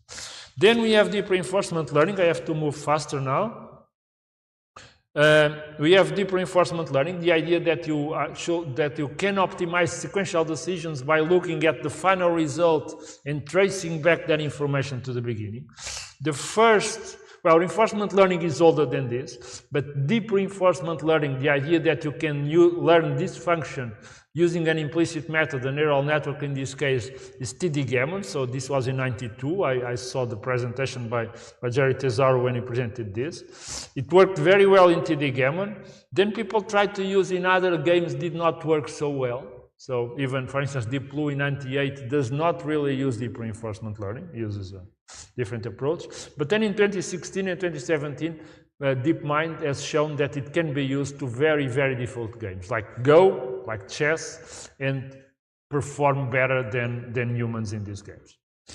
I will not go into the details, but basically you train a neural network to decide what is the best move and what is the value of each position, and then you use this estimation in a search to choose the best move. It can also be used in other games, like video games. For instance, this is StarCraft, where he also beats most humans. And now people are studying the games, chess games that the machine played, like they used to study the chess games of grandmasters. And then we have diffusion models. As I said, diffusion models. So usually you take an image like this, you provide a CNN, you say, what is this? It's a white dog, okay? You can corrupt with noise an image like this, right? And then you can train a system, usually a neural network, to revert each one of these steps, right?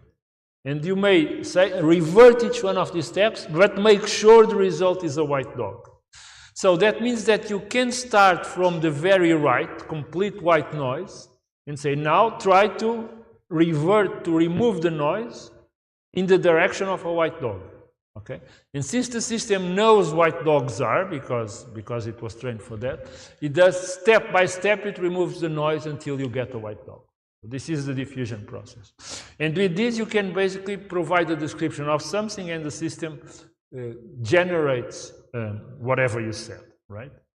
This uses joint encoding of text and images, so you use a transformer to encode the text and also a transformer to encode the image. They are encoded jointly, which means that the representation of the image and the text are shared in that embedding space, okay?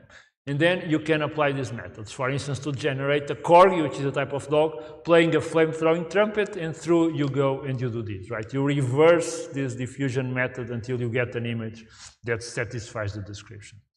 And this was done, The Economist did this 1 year ago, right? BERT is one of these transformers. It asked the world that BERT built by DALL-E, got this. This is a painting, if you want to call it that, that won a competition in Colorado with that title, Théâtre d'Opéra Spatial. This is a picture that was generated by and won the Sony World Awards in pictures. Okay. It was then retracted by the artist because he said this is not a real picture, it's an artificial generated picture. And this is something we did, I don't know, do we have sound?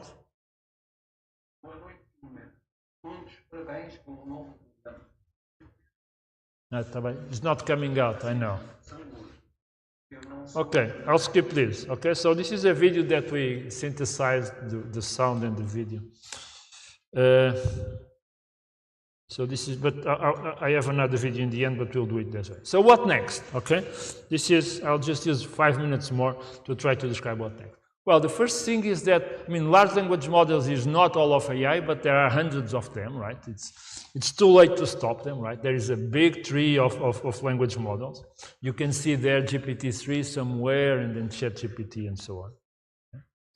But in reality, I think that we'll only have, the language models are going to have their largest impact when we connect them to symbolic systems, to search engines, to systems that can do math like Wolfram Alpha, or to relational databases. So you can talk with these systems in plain English or plain Portuguese. They will translate your request to a request to the database and then get the result back and answer, right? And this will be very powerful because you can use these systems to do accounting, to do human resources management, any one of those things. Okay? I think this is the fundamental developments in business, and AI in business will come from this vertical integration. It turns out there are a number of architectures proposed to use these language models and the visual models to have more complex architectures. This is an architecture that James McClelland, he was one of the proponents of neural networks in the 70s. And this is the architecture he proposes, where each one of these models is interconnected with interconnected representations, okay? And the variation of this, I think I have a variation of this, maybe not. So what next? Well, there are a number of objections to the idea that we can create artificial intelligence systems. Alan Turing addressed them all in his paper in 1950. Okay, the argument that, I mean, to be intelligent you need a soul. Okay, and he said and machines don't have souls. The Almighty did not give souls to machines, so machines will never be intelligent.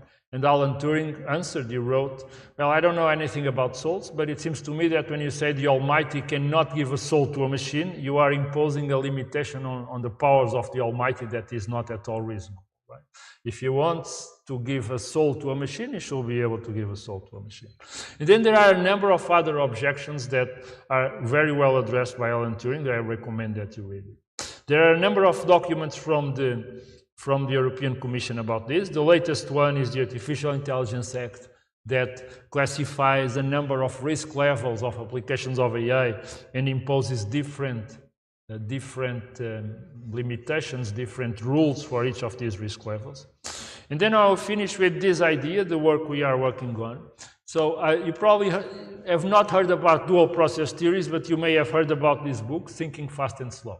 It turns out that each one of us has two ways of thinking, right? What you do intuitively, rapidly, without thinking, right? Which is called System 1 in that book. And something that you do slowly with logic, you know, for instance, if when you recognize someone is System 1, but if I ask you how much is 37 times 43, you cannot do that with System 1, so you have to start thinking and running an algorithm, right? So this interconnect between System 1 and System 2 is what is behind a number of theories for architectures for the next generation of intelligence systems. There are many architectures proposed for conscious systems. This is just all of them, I mean, not all of them, but many of them are there in the number of papers. One of them is called the global workspace theory, okay, which basically says that you have many unconscious processes. When they share something on a global stage and they are all aware, then the system becomes conscious of that information, okay. Manuel Bloom, he has been in Porto a while ago. He proposed this, the conscious Turing machine, which is an implementation of the global workspace theory, right, from a computer science point of view, where again you have those unconscious processes on the bottom, but if they share some information globally, then that information becomes conscious. And this is an architecture that we proposed, where we have these different modules with like a language model there, and the visual model of the self, and so on. They all share a common embedding space. And there is a system 2 over there on the top that decides where to focus attention and where to direct attention at some point. Okay? So this is our proposed implementation of these dual system architectures. And the idea is that these systems will start to exhibit, you may read the paper, that will start to exhibit a behavior that is much more like humans than anything, in particular than LLM. There are a number of interesting speculations about this idea that we can have a technological singularity, you know, where the society, maybe if we give real intelligence to machines, society will change so deeply that we don't recognize it, an idea that is due to von Neumann in 1952, or this idea that we can assist to an intelligence explosion, where machines start designing the next generation of machines and give rise to a quick explosion of intelligence and maybe to a super intelligence. There are a number of books on this. Now I'm going to try to pass a video. In recent years, a few outspoken intellectuals, such as Elon Musk, Sam Harris, Stephen Hawking, Nick Bostrom, to name a few, have voiced genuine concerns for the rise of artificial intelligence, as brilliant minds across the globe are competing to retrace the hundreds of millions of years of evolution that resulted in the human brain. And while many experts have no doubts about machines' ability to achieve human-level intelligence at some point in the future, just as many believe it to be an impossibility. And perhaps it is. Perhaps we are incomprehensibly complex in such a way that we cannot do what nature has done to us. Then again, if random mutations can lead to intelligence, how hard can it be? I'm not sure if you could hear. Could you hear more or less? Okay. Because it was not going through. So if you want to read more about this, there are many books on this. There's Bostrom about superintelligence. Ray Kurzweil is one of the apologists of the singularity. There are many books about the economic impact. That one is a particularly interesting one. This is a book, a funny book about the idea that intelligence in the future will be mostly digital. The Master Algorithm by Pedro Domingos. This is a book I wrote a few years ago on this. This you can find in supermarkets anywhere, and this I just came out, which has a number of articles about AI. Thank you for your attention. It's all I had to share with you.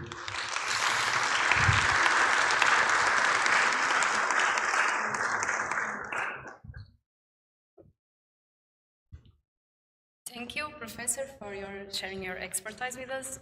Now take a few moments to think of some questions that you may have. Feel free to ask them. There's probably a microphone somewhere. Yes, there's a microphone there. Or some comments.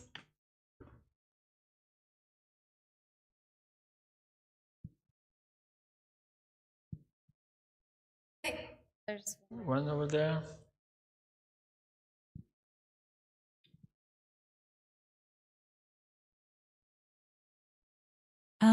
I was wondering if you'd seen the findings that giving GPT-type models access to search engines reduces the hallucination rate, and whether you had any thoughts about that. Can you repeat? I lost the beginning of the question. No, it's okay. So to give a bit more context, I was reading a paper about a benchmarking data set called Truthful QA, which is designed to measure the degree to which large language models internalize misconceptions. And they presented in this paper that a model called WebGPT, which had access to a search engine, actually showed a substantially lower hallucination rate than other models. So given that you were talking about the advantages of plugging these models into other systems, which I totally agree with, I was wondering if you just had any thoughts about that, if you'd seen anything like that. I think, as you know, a number of these language models already have some sort of access to a search engine, right? Bing had some access. So the key point to understand is that the language model is just a statistical word generator, right? So it is not good with facts. And in fact, in some cases, it's not just a mild hallucination, right? If you ask it for articles about something, it will just dump a list of articles that do not exist, but it creates. And some of them look really interesting, but they simply were never written, right? So it's not a database, it's not a search engine. If you connect them with a search engine, as you were saying, or with some other sort of symbolic system, they can, of course, because they don't have to make up stuff, right? If you ask what articles are there on this, if it was trained, it will just make things up. If you can access the internet, you can look at what comes out and then use that information. So I think, as I said, that's the way to go. I think the interconnection with search engines is a very important step, and I'm pretty sure everybody will have that very soon. But it's not only with search engines. I think you can interconnect them with almost anything, right? And then you can interconnect them with internal knowledge bases of companies, you can interconnect them with financial databases, you can interconnect them with many things. And then they'll become really useful. Because if you want to think of a large language, people think a large language model is like a human brain because it looks so smart. But in reality it's not. It's just like the language model of a human brain, something we have somewhere here, a small part like this. The human brain has many other things, right? It has vision and movement control and attention and memory, as many things. So if you think of an LLM not as an AI, but only as a module of an AI, then I think you are on the right track. And that's why I believe that in the this is moving very fast. So in the next few years, to 5 to 10 years, I think we'll see systems that will be improving very rapidly in their ability to be factual, not have hallucinations, and be even more useful than LLMs, which are already very useful.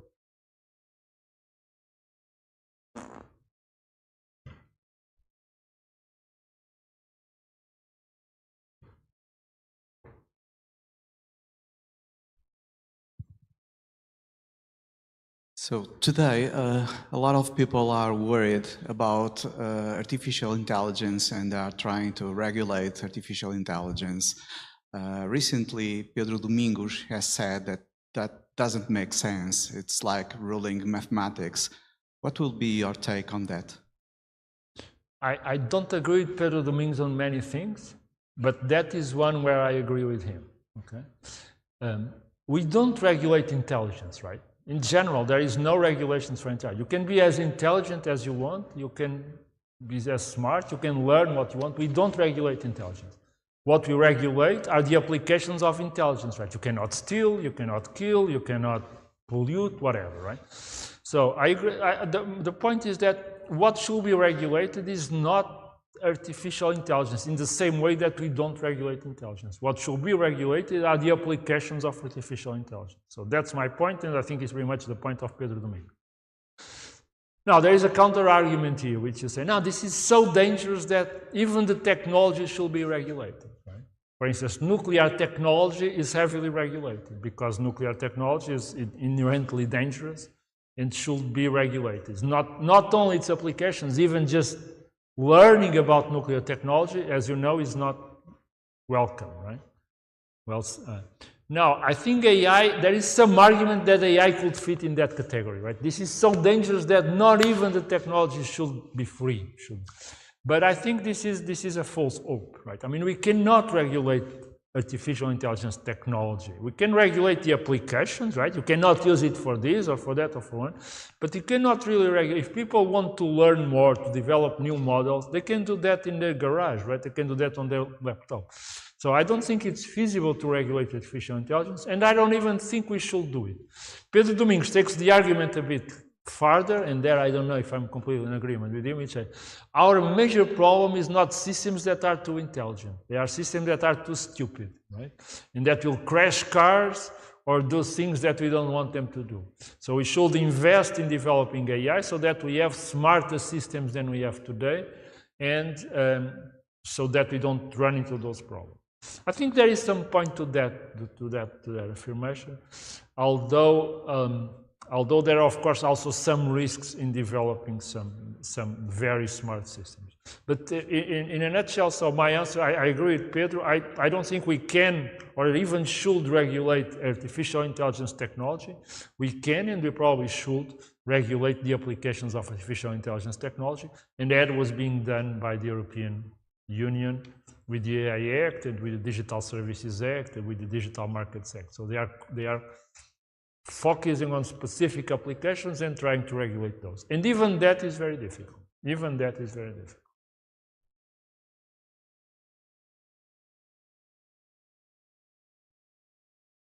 Okay, since we are... I think that's it. Thank you very much. Thank you very much. Thank you for the invitation.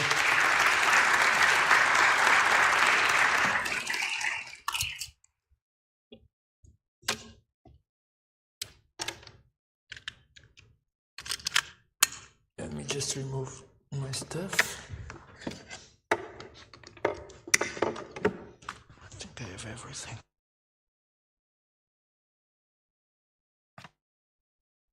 So, as we close this event, I would like to express our heartfelt gratitude to each and every one of you for your presence today.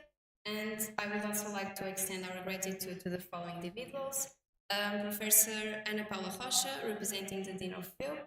Professor Ana Paiva, representing the Director of Informatics Engineering Department.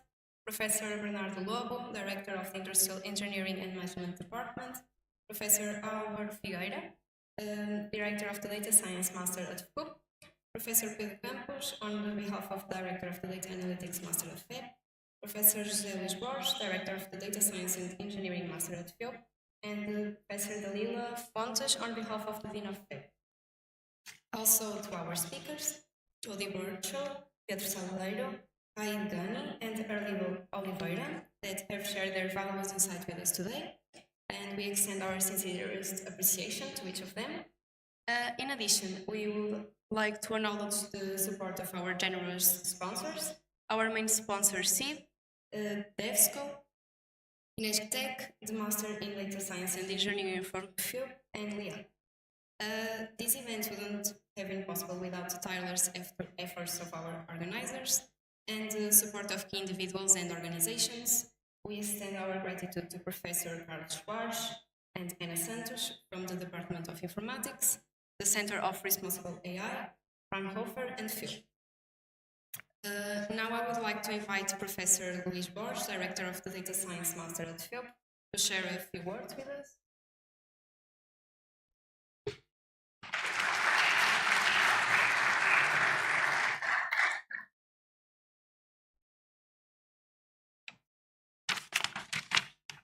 Just a few words. Almost everything was said, but it was a great pleasure to be here today. It was a very nice day. I am really proud of our students from the 3 masters that were responsible for all that happened today. So I want to extend my deep appreciation to the invited speakers. Their talks were quite inspiring. So we started with Aid, who demonstrated that amidst the discussion about the potential risk of AI, there are many examples of how to use those tools for the social good. Then Pedro Salgueiro showed us that we can have a research career in the industry, working on the forefront of the knowledge and innovation. Jody raised the awareness to the students and to us that working in data science is not only playing with algorithms and models. You should never lose track of the business goal of the company. Otherwise, your project will not be successful. And now at the end, Professor Erlindo helped us to set the right expectations both on the short term and on the long term for AI. So 4 presentations make sense together. So thank you for those that chose the 4 speakers. I would like to stress again the efforts of our organizing committee, the students mostly, and also Carlos Soares that is here, and Ana Santos, and I'm not sure if she is here. I have a word for the first year students. I expect to see you next year here in the organizing role. So we can announce that next year this will take place in July in Faculdade de Ciências. So we expect to see you all there, and the first year students get ready to be helping to organize this. So I expect that this event is the first of many. So thank you all for being here.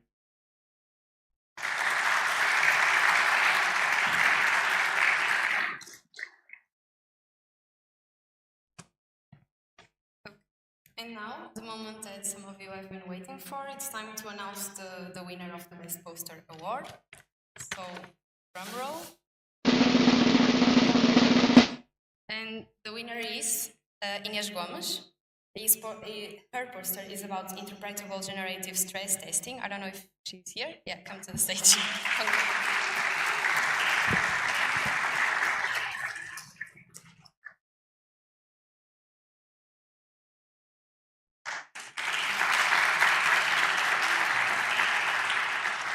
Congratulations.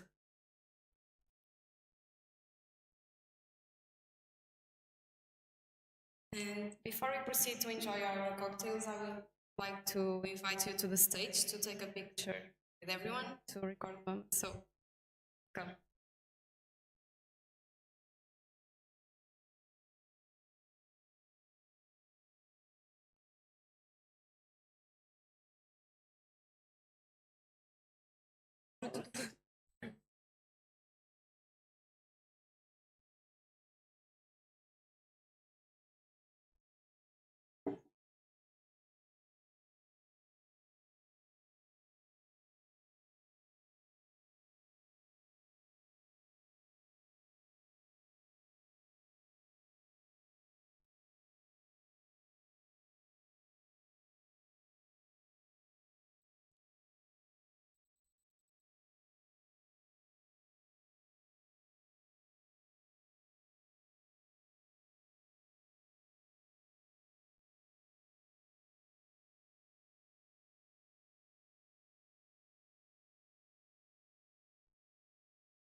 Yeah, so with any more delay, let's celebrate and enjoy the cocktail. Our colleagues will guide you to the coffee lounge, yeah? So where the festivities await, so.